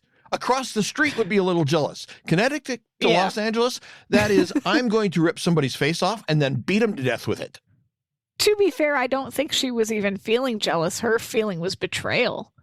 Like, and hurt, right? Like, it's a bit different, but I do think it's cute that he's all flattered that, like, oh, you thought my prowess was such that it's almost like he's saying, wow, you actually assumed I could get another woman? That's pretty flattering. Thanks. Yeah. Which is kind of funny, because I tell Scott all the time that if he wasn't socially awkward as he is, he could probably have 10 affairs, because, and I'm not saying that he's, like Brad Pitt or anything, but like, he has a Scottish accent and he's living in Canada. All that man needs to do is walk into a bar and speak. They will follow him. Well, we come up to a similar exchange here shortly, because down below, Laura is preparing the sleeping arrangements for herself and Steele. Steele is observing the 2 love monkeys, who are seemingly oblivious to being observed. And he comments that it appears that the marriage institution has survived another test. Laura congratulates him on his profound observation, addressing him as Dr. Bridges, then sarcastically asking if she should call him Stanley. And Steele seems concerned that Laura would demand an explanation for him about that. And in an overly sincere tone, Laura asserts that she would never dream of making such a demand of him because, unlike Francis, she has implicit faith in her partner. And then a moment later, she demands an explanation. Yeah. Does she? I don't think so. And Steele admits that, okay, there was more than a trifle, or he was more than a trifle miffed when it looked like she was working on a case without him. Hello, Earth Steele. It's her agency. You're just a figurehead, technically speaking. She can do whatever she wants, and it's your job to play along. She doesn't have to bring him in on it. Exactly. Laura admits that she was more than a little embarrassed at the thought of bringing him in on this one, and Steele continues that he had observed Laura and Donald at the hotel in conversation, and that conversation appeared to be more personal than business, especially given the physical contact between the two of them. And he wanted to find out what was going on, and he didn't want to be obvious about it. Okay, here we go again. Laura smiles, seemingly pleased that he was jealous. Steele adamantly denies it, saying that he knew he could trust her without hesitation. And now cue insulted Laura. What is it? Do you want him to be jealous or not? I mean, this. Yeah. This goes back to the issues in Scene Stealers, where she brought up Derek's making a pass at her and wanted a reaction, and then seemed to be bothered by it when she got it. And I have two questions here. First of all, why was she embarrassed to bring him in on it? I don't get that part. He's already met Abigail. I mean, I guess maybe, I don't know. That one seemed, I don't know. And then you're right. I don't see the appeal in a jealous partner. I don't get it. I think that there is this, again, it's put in TV shows and movies all the time that's supposed to be romantic when the other person gets jealous. It's shown as oh, I love you so much that I'm jealous. And I just see it as insecure and not attractive. I don't find it attractive. So but if you're going to go with it, if you're going to go with it in a show, don't then turn around and say, I'm offended that you're jealous, and then I'm offended that you're not jealous. Well, pick a lane. Pick a lane. I mean, that's the kind of person that you can't win with, and you just cut it off at that point. Yeah, it's weird because you're right. She does seem pleased that he's jealous, and then when she thinks he isn't jealous, she's irritated with it, and it's I think if you feel the need to make another person jealous, your relationship's maybe not as solid as you thought it was. Yeah. Well, Steele kind of realizes he stepped in something he'd rather have stepped in. So he pulls her to himself and admits that, okay, maybe he was just a teensy bit jealous. And Laura says she'll forgive him.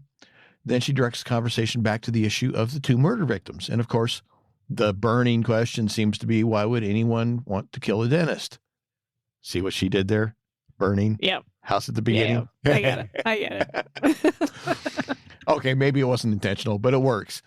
Since the hotel is their only good starting point, that's where they need to start. Steele says he can continue to use his Dr. Bridges identity, to blend in and investigate without arousing suspicion. And Laura eagerly points out that she'll need a cover too.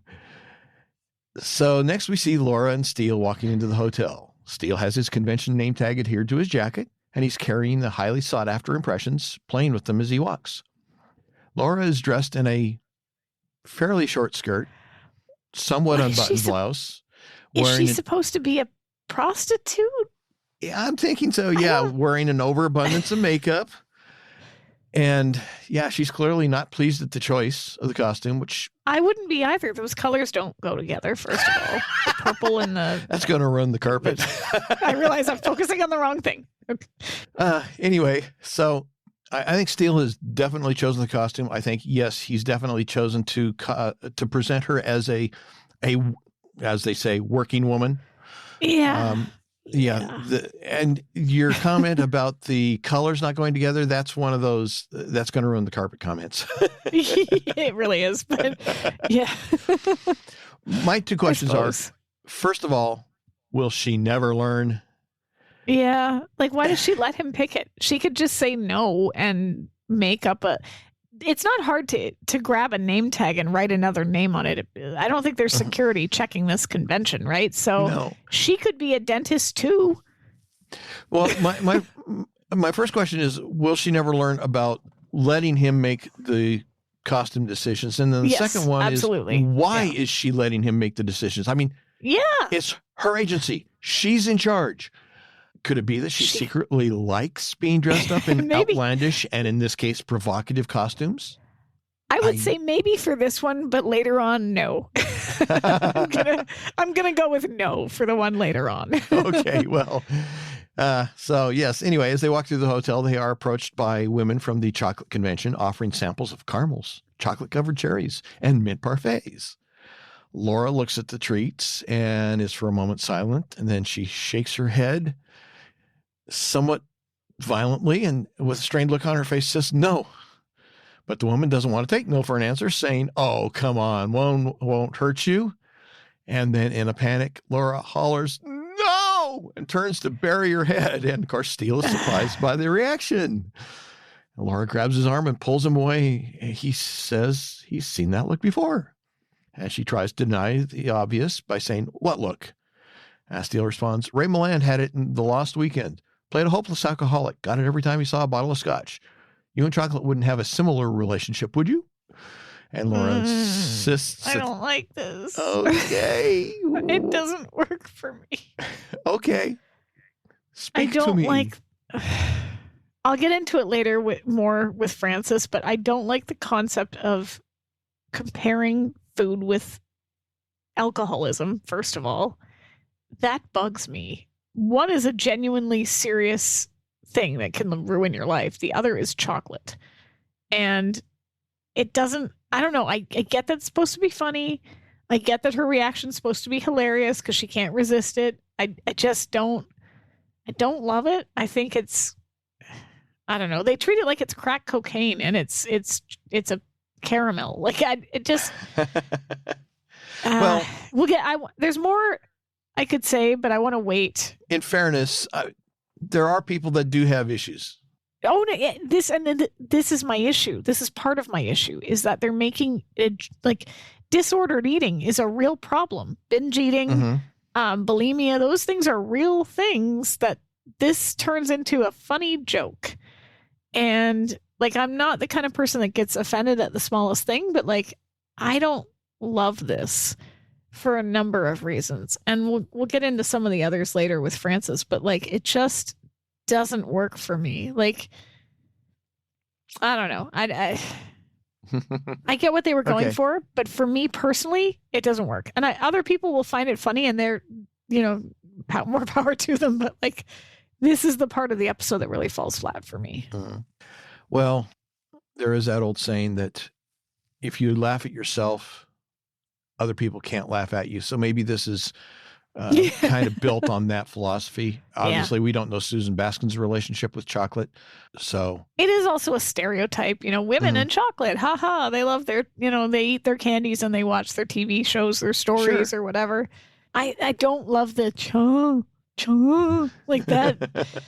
Okay. I don't need, alcoholics can say alcohol. They don't have an issue saying booze. So like that doesn't work for me. I don't know. Well, anyway, Laura insists that the notion that she would have a problem with chocolate is ridiculous. It's simply that they're on a case. There's a murderer loose, and she doesn't have time to stand around tasting, as you said, cha, and Steele supplies chocolate. But the thing I love about this scene is that as Laura's fighting to say the words, Steele is mimicking her with the dental impressions. That is funny. And that's a nice touch. Expressions are good. That's a nice touch because I looked to see if there was anything about that in the script as a specific direction, and it's not. So I was saying hats off to whomever came up with that little bit of business. It was very, I think it was probably him. He's good with physical comedy, and it could very well. He seems to improvise throughout these episodes that we've seen where he'll do something really physically funny that's not given to us in the script. So I'm going to guess it was him. Yeah, and it could very well be. But yeah, him or whoever, it was a good bit of business. So anyway, Laura, not wanting to discuss the subject any further, grabs Zip's arm and says, "Come on, let's pump some dentists." Unfortunate line. I don't know. I think that was intentional, and I like it. I think so too, but unfortunate from her. Unbeknownst to them, Wendell is observing them. And then back at the loft, Frances and Donald are recovering from whatever they're recovering from. That's Donald her comments, sister's bed. I hope they wash their sheets after. Ew. I'm sure they would. Probably do a better job of it than a hotel would. Anyway, Donald comments that he has a tickle in his throat and he needs a cough drop. So, presuming that Frances has some in her purse, which is beside the bed, he picks it up and opens it, only to find that it's full of chocolates. His "Oh, Frances" conveys disappointment and despair. Frances tries to explain that there was a chocolate convention at the hotel, but it seems that when she tries to say the word, it just comes out as cha, cha, cha.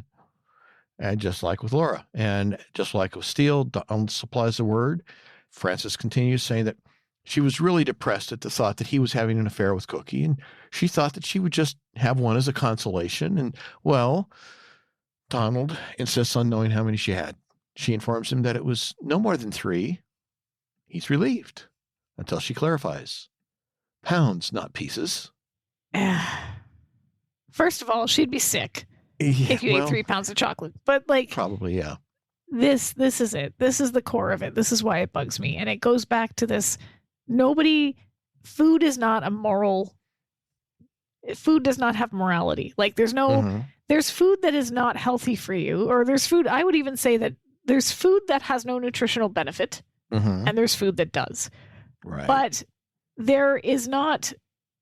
food does not have a moral value. Nobody should be made to feel ashamed by what they've eaten. This happens a lot to women. She should not have to defend her food choices to anybody. He acts really disappointed in her and tells her she needs to seek help. She's not morbidly obese. If she was, I could understand this. If she was constantly binging and making herself sick and was her body was unhealthy or whatever, I could see him saying you're hurting yourself. What would the children think? Blah, blah, blah. She's not. She's a perfectly healthy weight. He's telling her you need to seek help for the children. It's not a pretty sight for them to see their mother hiding in the garage, stuffing her face with malted milk balls. Maybe she's doing it because she feels ashamed that he's treating her as she's some sort of deviant for eating chocolate. The whole thing bugs me. See, I kind of view this conversation and then some things that are referenced later about, for the kids and seeking help. I kind of view it as the chocolate is not necessarily the problem. It's a symptom of the problem. But in this particular context, they're talking about it because that just happens to be the topic that is present at the moment. The bigger problem being that she has obsessive compulsive behaviors. She's got addictive personality disorder or whatever you want to call it. The chocolate is part of that.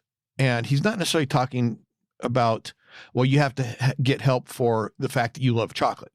I think, or at least the way I'm kind of interpreting it, is he's talking about you need to get help for this kind of behavior that's leading you to do these things with chocolate, because it's also perhaps, possibly, probably exhibiting itself in other ways in her life.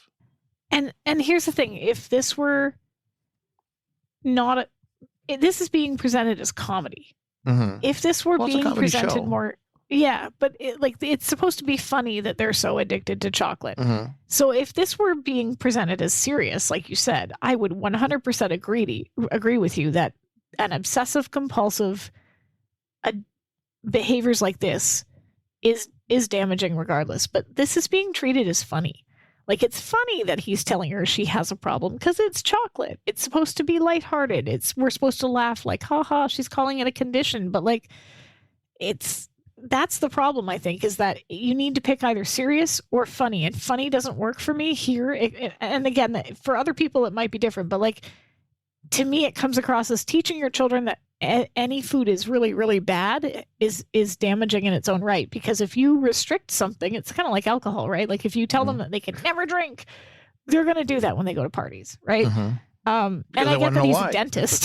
So I get that he's a dentist. So he is going to have some opinions on like what's bad for your teeth. But like if you ate nothing but carrots, you would be malnourished too. So like this, I don't know, this feels to me that they're trying to make it funny when it's not funny. And if it were treated seriously, I would 100% agree with you that this could be a conversation that somebody could have with a spouse who is hiding themselves away and exhibiting these traits that are damaging potentially to their body, right? It's supposed to be funny. I'm going to take a devil's I'm going to take a devil's advocate position here a little bit, because I know that from some things I've read about TV script writers and such, a lot of times they will take a very serious subject and present it in a comedy manner because it enables them to talk about the subject in a way that people will listen to and at least bring up the conversation and the thought about the more serious thing underneath it. I'm not necessarily saying that that's what Susan Baskin was intending here, but I know that that's kind of an approach that some writers do take of hey, let's, okay, we're going to present it as funny, but there's underneath it, there's this serious thing, and maybe we can get a conversation going or whatever, or just bring it to light, even if it's just as a comedy thing. A lot of comics do that. Yeah, no, I do agree with you. They did it really well all the time on Golden Girls. Golden Girls had this really excellent way of taking serious subjects of the day and bringing them up in a way that didn't feel like they were preaching to you, right? Like there's a few episodes, but one where Rose thinks she has AIDS because she gets a blood transfusion, and they sort of use that to have her freaking out about it, which is funny. And then, of course, Blanche telling her that AIDS is not a punishment for your sins. Like, this is just something that happened to you. So I agree that it can be funny to take something serious and put a spin on it. But this scene in particular just comes across as Donald condescendingly telling his wife that she can't have food that he doesn't approve of. And I know that that's not what's intended, but it's how it comes across. And I don't think he's saying that she can't have chocolate. I think he's saying that she needs to get her obsession with chocolate, which may be a symptom of something else, under control. Oh, it's definitely like the conversation she has later with Laura. I'm a little more on board with, because it actually speaks to the issues with their home life and some of the stuff that they went through.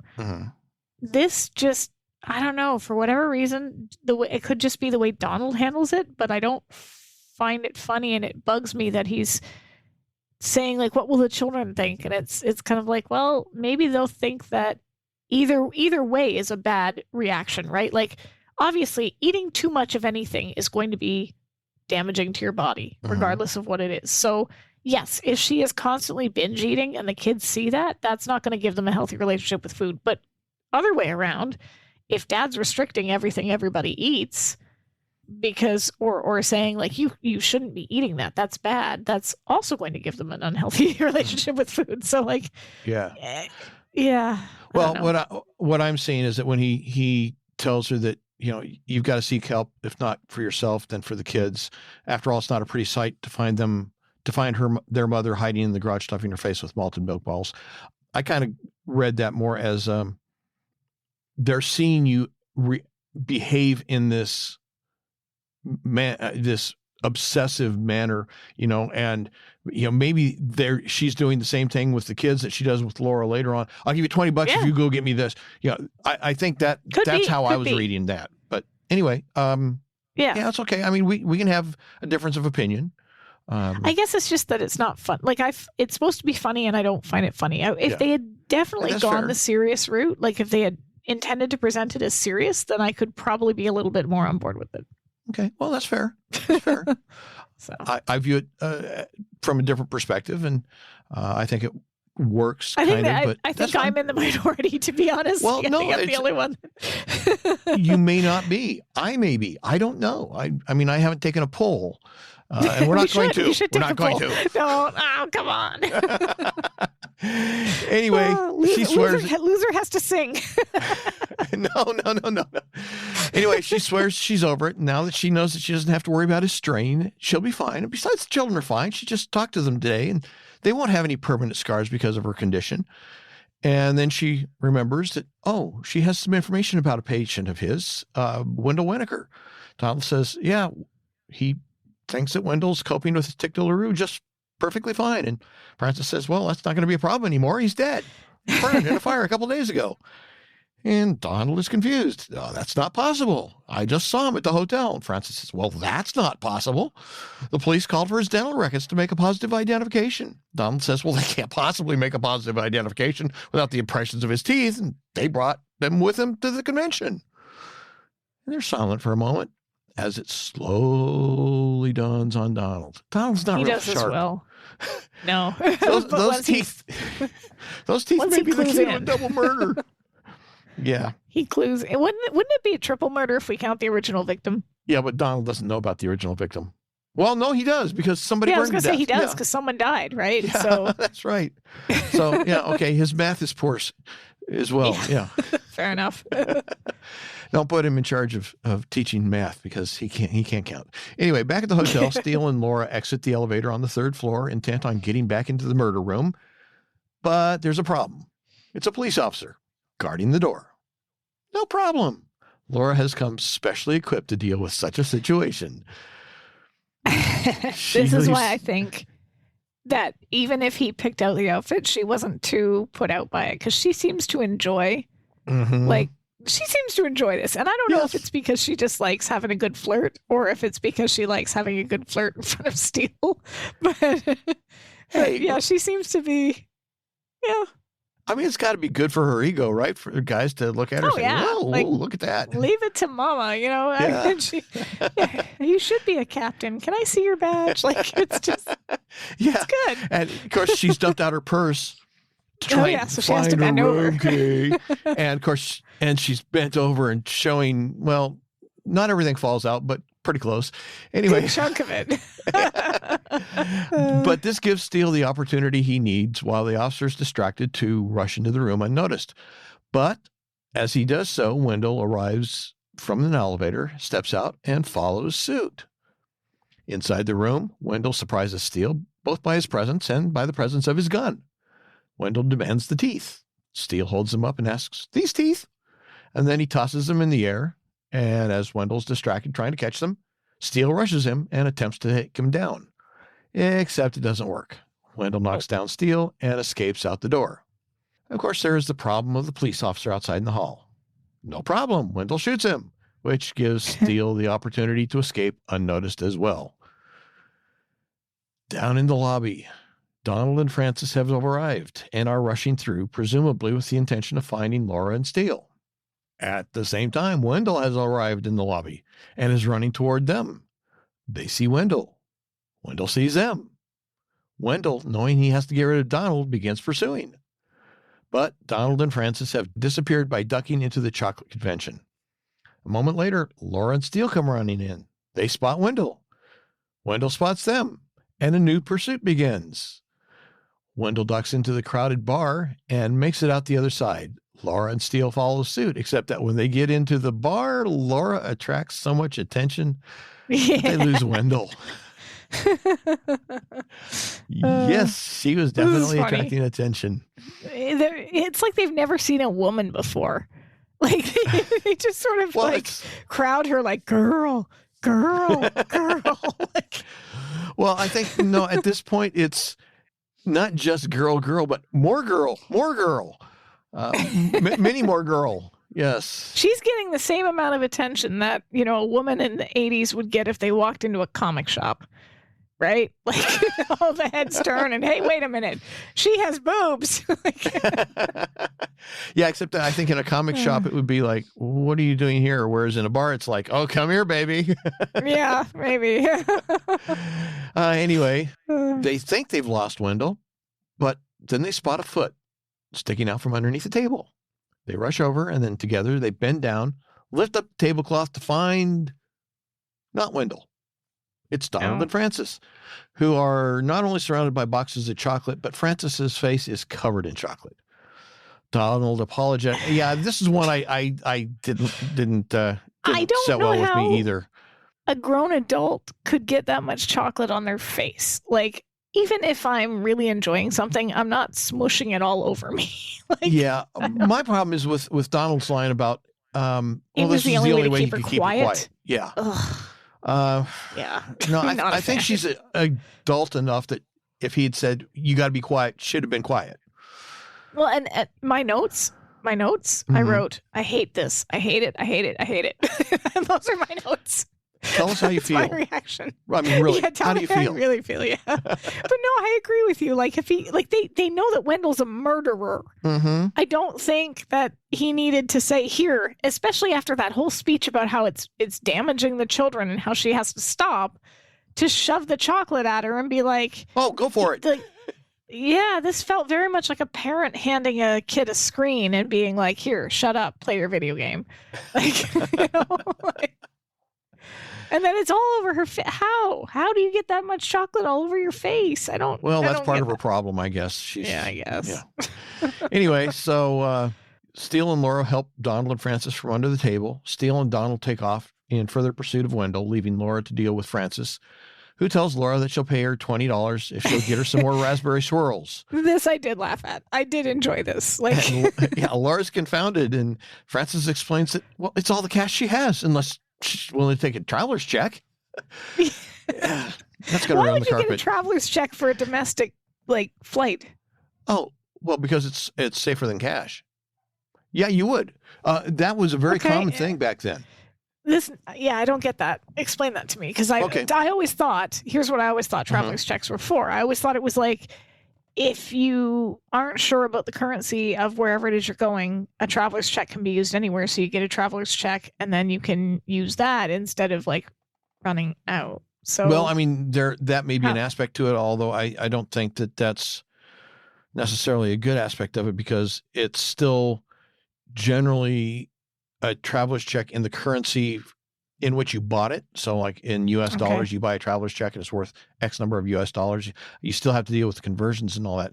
No, the big thing about it was the safety, especially back then. Credit cards were maybe not as commonly used for things like this. More people tended to use cash, but when you're on a trip, you know, there was a whole thing about, oh, this is a tourist, they're a good mark for a pickpocket. And traveler's checks had the luxury of being prepaid so that businesses could accept them and not worry about, oh, you're writing a personal check on a personal account. Well, how do we know this is good? No, it's good. It's prepaid. But at the same time, they were guaranteed so that if they were lost, you could call American Express or whoever issued those checks and basically voided them. Okay. And then get them reissued. Right. Oh, okay. So it was kind of like a midpoint between cash and credit cards. Yeah. Yeah. I've never, I know of them and I know but I always thought it was mainly for currency conversions and the ease of not worrying about whether or not you have the right amount or, what have you. Yeah. It offers you the safety of not having to carry cash, but it's also without the limitations of having to write personal checks. So, yeah. It is funny. I do like the, I'll give you $20 for more raspberry swirls, but I have more with it. That I laughed at. If they had kept it lighthearted and had it just be like, she really likes chocolate. I don't know if they went really deep with this, but this is funny. Anyway, so Laura takes Frances aside and asks her what she's talking about. And desperately, Frances admits the sad truth. She's a chocoholic, but don't tell mother. And Laura's, of course, shocked and asks how this happened. And Frances details what sounds like a long spiral into her addiction. And she concludes by saying that she'd go through 10 pounds before a binge broke. Her face would break out. Her clothes wouldn't fit. There was no stopping her. And Laura asks, how long ago was that? Oh, last week. It's like... Yeah, this sounds like, because when she says don't tell mother, given the conversation they had earlier, if we're going to take the serious route on this, sounds like she started eating as a means of comfort. Like it was comfort eating when she was stressed or when things were out of control or she couldn't control her life, right? That she used food as a way of emotionally soothing her, which is not uncommon. And that maybe her mother used food as a weapon or a means of controlling or a means of putting her down. You know, you're eating too much. You shouldn't be eating. do get the impression, especially again from Laura's comments too about needing to lose 5 pounds or whatever, that this was probably a common mode of thought in their household. Like Abigail very much seems to be the type of woman who needed to have that picture perfect 1950s relationship, right? Perfect kids, perfect house, perfect husband, perfect life. And of course that didn't work out. So I don't think it's unrealistic to think that she put this on her kids. Like, you'll never catch a man if you're overweight. You'll never catch a man if you're eating too much chocolate. You'll never catch a man if you're doing this and this. And that seems to be her primary thing. Like, you got to catch a man, you got to keep a man, all the stuff that she couldn't do. And even though Frances technically has done it, it sounds like she's eating to compensate for that stress. Yeah, and she's still kind of seeking approval from her mother or trying to avoid disappointment from her mother because she doesn't want her mother to know that, oh, she has engaged in this kind of behavior. So, yeah. So anyway, as Frances is detailing her own lost weekend story, Laura is experiencing her own waves of desire. She tells Frances that she understands what she's feeling and begins reliving her own dreams of chocolate. And when Laura has finished, Frances admits that she wants to believe in reincarnation so she can come back as a crunch bar.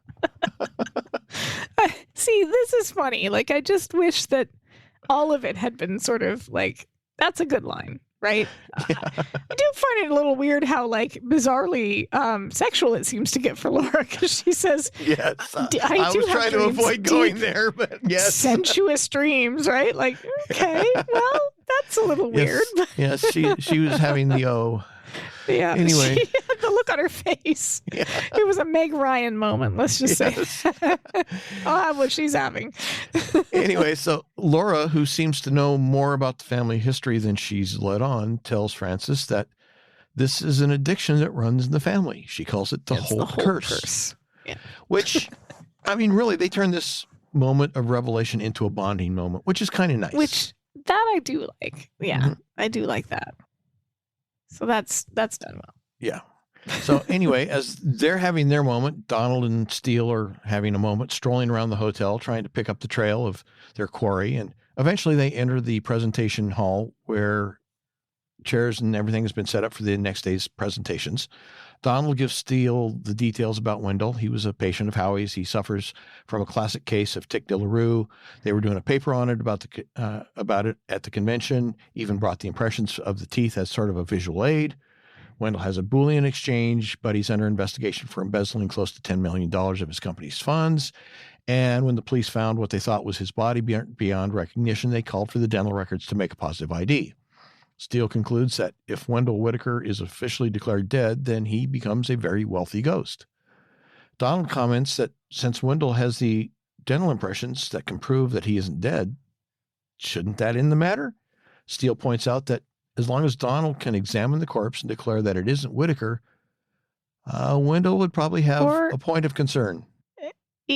Well, he doesn't even need to examine the corpse. He just needs to go to the cops and say, like, yeah, he's wandering around trying to kill us. He's alive.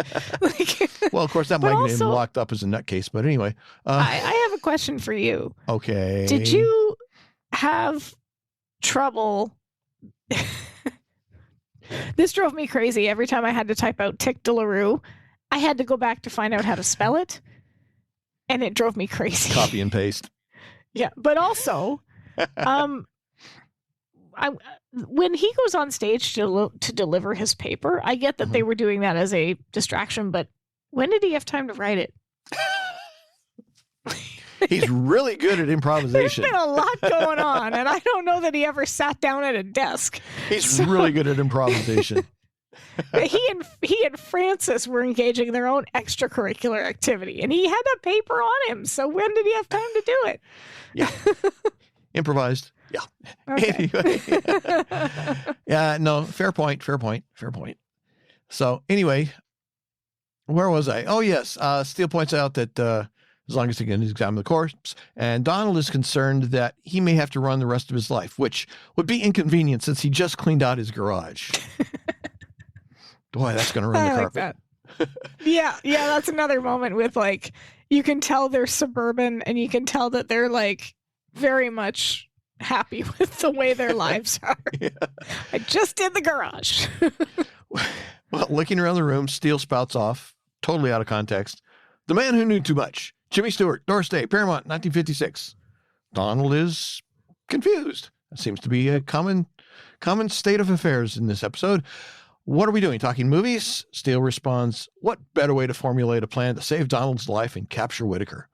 When Donald asks, hey, wasn't that the one where Doris Day sings Que Sara, Sara? Steele dismissively calls it a meaningless musical interlude. Wrong. Okay. Yeah, that's why I'm laughing. Like, I don't think so. Like, yeah. According to, and I'd heard this before, but I couldn't find, I was looking because I couldn't remember where I'd seen it or heard it. And I don't think I found where I found it, but I found something else. And it's from a paper that was apparently from the Advances in Social Science, Education, and Humanities Research, volume 559. Seems to be a paper presented at the proceedings of the Second International Conference on Language, Art, and Cultural Exchange. Bet they had it written ahead of time. Yeah. just to write the title and the heading, they had to have it written ahead of time. Yeah, no kidding. Initially, apparently the production company did merely want the song added for its commercial consideration and value. But Hitchcock turned it into an essential clue throughout the film and a necessary tool for the protagonists to find their kidnapped child. So I'm thinking that in retrospect, perhaps Steele's comment about My Fair Lady and My Fair Steele was intentionally intended to be dismissive, that his referencing Pygmalion first and then commenting about those who preferred the musical version, combined with his dismissive comment about a key plot point here means... You think he just doesn't like musicals? Exactly. That's exactly where I was going. He does not like... I mean, you might not be wrong. It's sort of stereotypical for men not to like musicals, which is really funny because my dad used to love them. Fame was one of his favorites, and he had a bunch of others that Joseph and the Technicolor Dreamcoat. He that man never met a musical he didn't like. So I've met musicals I don't like. I do like some. I don't like others. Yeah. I guess it depends on. It does, because they just put out a musical version of The Color Purple, and I'm like, what? What? I'm sorry, but like, Racism the musical is not my idea of an entertaining time, but hey, you do you. What's next? I like some of the Rodgers and Hammerstein. How do you do that? It's funny because now that we're on this subject, it just popped into my head. Because I was going to say, there are movies I like that are, I don't know if they necessarily be called musicals in the same sense of what has traditionally been called musical. Yeah. But movies like That Thing You Do. Love that movie. Oh, I love that movie too. You're the only other person I've ever met that's heard of it, much less loved it. And I've got both versions of it because there was a director's cut. And one of these days, my director's cut. One of these days, my dream is to take those two cuts and put them together. But it's a great movie. It is. It's fantastic. But I'm also, and this is funny because I don't remember a lot about being a kid, which constantly amazes my wife. In fact, I don't either. I have trouble kind of remember. I have trouble remembering high school years, college years. It's an ADHD thing. I even have trouble. My wife will say, we did this, we did that, this happened, Yep. It's like, I don't remember that. So my memory is really bad. But one of the things I do remember from being a kid is watching the Rodgers and Hammerstein musical, Cinderella, with, what's her name? She played in Clue. Shoot. I know who you mean. Shoot. Yeah. Leslie Ann Warren. Leslie Ann Warren. Yes. That was her initial, I think that was her first acting job, or her first professional acting job. I love that musical. I've got that on DVD. I will not give that up. My dad was a massive Phantom of the Opera fan. That was another one of his that he really, really enjoyed. And I'm probably the only person on the planet that actually likes the Gerard Butler movie, because I think, in my opinion, the Phantom is supposed to be somebody who is menacing and has like a gravelly voice that's deep, as opposed to like the high pitched men that they have got to, like with the Sarah Brightman version. So yeah, to me that works, even though he's not pitch perfect in every moment of the movie. But yeah, I'm with you on, like, there's always a musical like that you can pick out that's just really good. Yeah. Well, the Cinderella is Rodgers and Hammerstein, and some Hammersteins I don't care for, some I do, but I love this movie. And the interesting thing is, it was not a theater movie. It was a made-for-TV video production. Oh, interesting. I didn't know that. Yeah. Because I know of it. I've never seen it, but I know of it. It's the only one that they did that was ever treated that way, until you count was Brandy, I think it was, remake in the 1990s or something like that. That was the late 90s. Yeah. Yeah. So up until that point, it had never been done on film. It was only this one version. And I looked. Well, unless you count a Disney animated. Like we're talking live action versions of Cinderella. Yeah. The Disney. No, but specifically the Rodgers and Hammerstein. Gotcha. Yeah.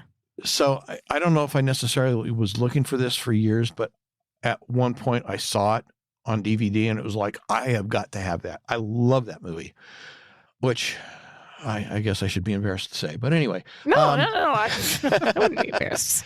Anyway, so Steele goes on to explain the plot of Steele goes on to explain the plot of the movie, that a hired assassin has been planning to kill an ambassador at the exact moment that cymbals crash during a concert given at the Albert Hall, to which Donald says, "Great, that leaves me out. I don't play the cymbals."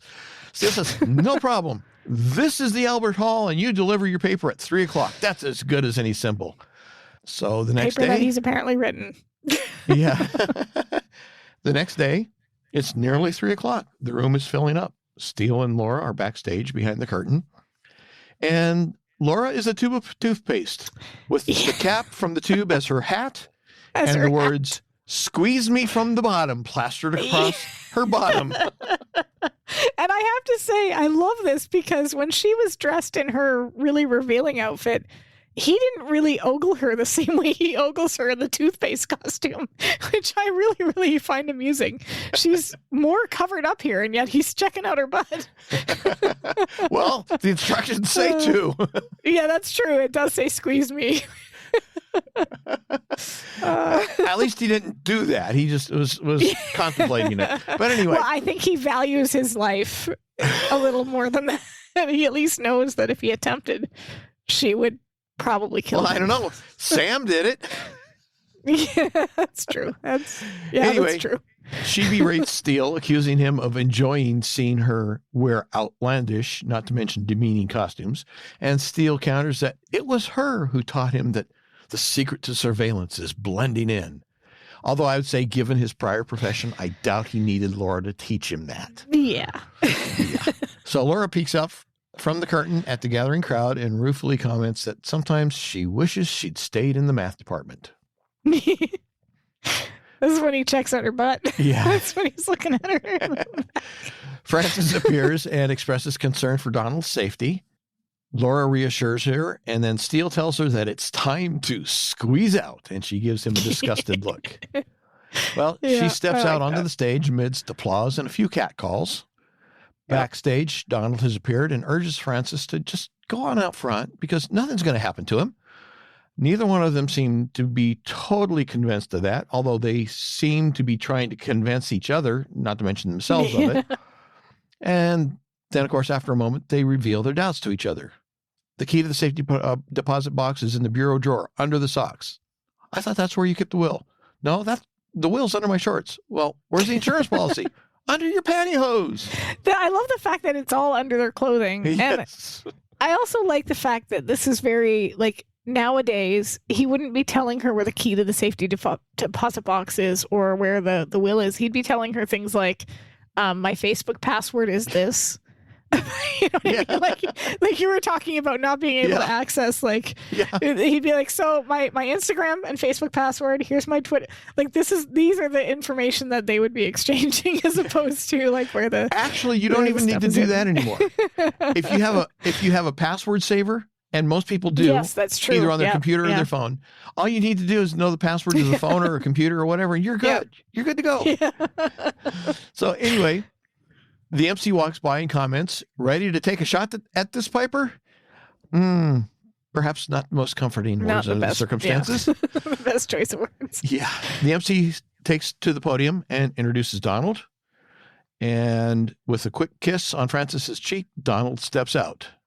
Steele is watching from behind the curtain, Francis from the side of the stage, and Laura from the audience.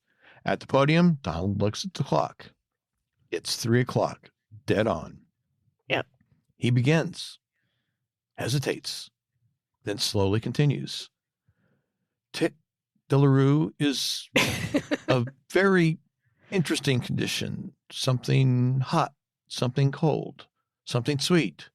Even a loud sound can send the mouth into excruciating pain. Suddenly, from the back of the hall, a man dressed in a super tooth costume, complete with mask, vaults in, dancing down the aisle, tossing toothbrushes into the audience as he heads straight for Donald. Laura yells, "Stop that carrot!" Oh, no, wait a minute. Stop that tooth. Yeah, this is like vindication, right? Anyway, so Steele charges out from behind the curtain toward the costume figure and leaps. Steele and Supertooth fall on the floor as Laura rushes up. Steele announces to Whitaker that the game is over. Then he pulls the mask off the masked man. But it's not Wendell Whitaker. The stranger says, "Hey, this wasn't my idea. Some guy gave me $20 to do this." "What guy?" "That guy," he says, pointing toward the back of the room. At the back of the room, Wendell pulls out a gun and aims at Donald. Steele hops up and runs toward the soundboard running the sound system in the hall, as everyone else, including the sound guy, are ducking for cover. Steele slams the volume sliders all the way to max, causing the sound system to feedback. The shrill sound triggers Wendell's tic de la Rue. He howls in pain, fires wildly, missing Donald, but getting close enough that the shot takes off the microphone's yellow windscreen. He drops He's still the gun. standing there. He drops the gun and Laura runs. Where was I? No, Laura drops the gun. No, he drops the gun. He drops the gun to hold onto his aching mouth as Laura finally reaches him. She throws her head down and headbutts him into the stomach with the cap of her toothpaste costume, sending Whitaker and his gun flying. She picks up the gun and gives it a toss and catches it again with guns as toys. Anyway, Donald is standing at the podium, stunned. Then in amazement, he repeats, "Tic de la Rue. Even a loud noise can send the mouth into excruciating pain." That is good. I really like his dazed expression and just like he's probably wet himself, and thankfully he's standing behind the podium so you can't see it, but like that's kind of the expression he's given us, like, "I have peed myself. I'm good. I've got my extremities intact." And he's going to deliver that paper regardless of what anybody, he's not going to be stopped now that he's actually written it. That reminds me of a cartoon. It was I recall it as being a Charlie Brown, but I don't think Charles Schultz wrote it and drew it. I think somebody else did it. And it's something along the lines of, the great thing about wearing dark pants is that when you pee yourself, nobody can see. Yeah. Anyway, back at the loft, Donald and Francis are rushing around to try to get going and make their flight back home. The four of them, Donald, Frances, Laura, and Steele, are exchanging their departing comments and salutations. Too bad we couldn't spend more time together. Now that we've made contact, I'm sure there will be many more visits. Next time, let it be in Connecticut. It's a lot quieter. And I like that this is actually feeling genuine now. Like, Laura seems to genuinely want to spend more time with Frances. mm-hmm.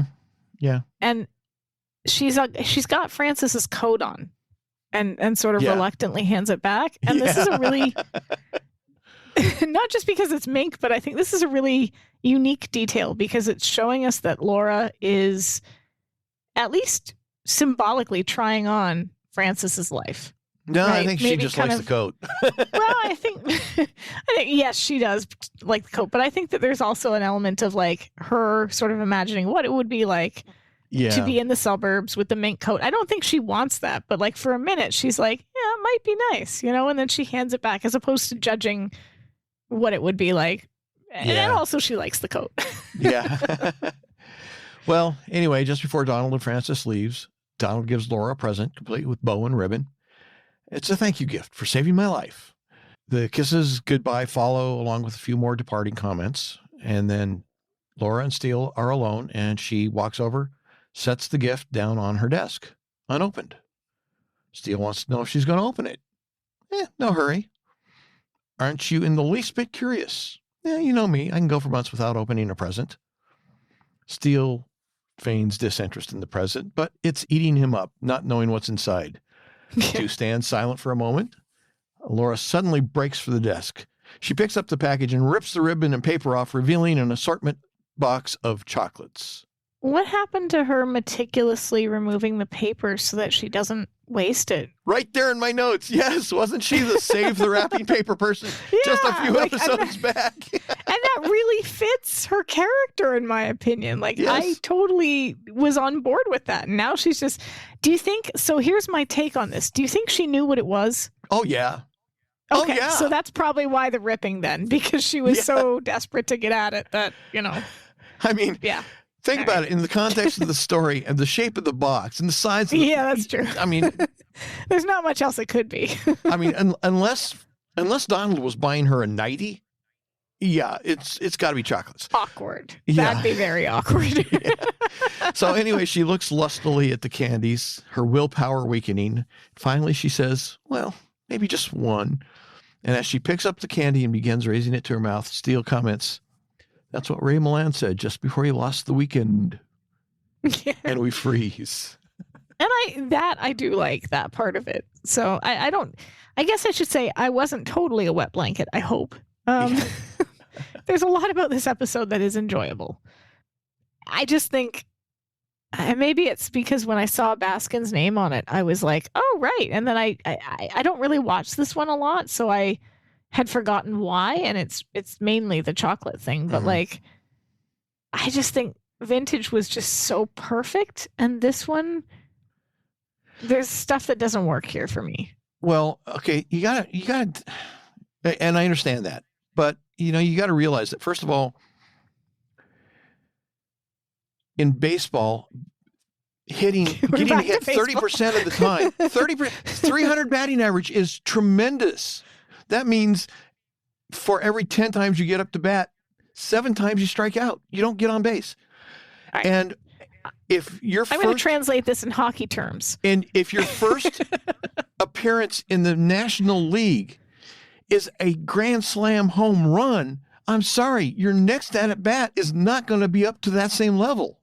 So if your team is an expansion team and they win the Stanley Cup the first time, then anything coming in the second season is going to be a disappointment. Am I translating that correctly? Because I gotta go by Canadian hockey terms here. Well, let's say hockey.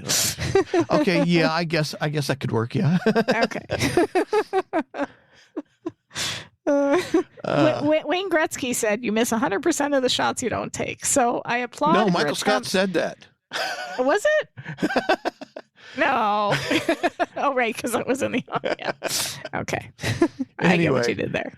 I see what you did there. Yeah. Anything else that you want to add about this episode? No, I think that's about it. I didn't hate it. Mm-hmm. It was certainly not a terrible episode. Well, like I said, it's a triple. I mean, it may have been a double that she stretched into a triple, but it's still a triple. Anyway, website, www.SteeleWatching.com. You'll find show notes, links to Boomtown, The Lost Weekend, and The Man Who Knew Too Much, plus other resources. Researches? Researches? What are those? Research. Yeah. I can't even say it wrong right anymore. So yeah, what you were going to say there. The other stuff. The other stuff being our Facebook, Twitter, and Instagram page, as long as see now you're doing it, as well as the officially unofficial Facebook group, the Steele Watchers Facebook group, which is a place where we all hang out and share fanfiction.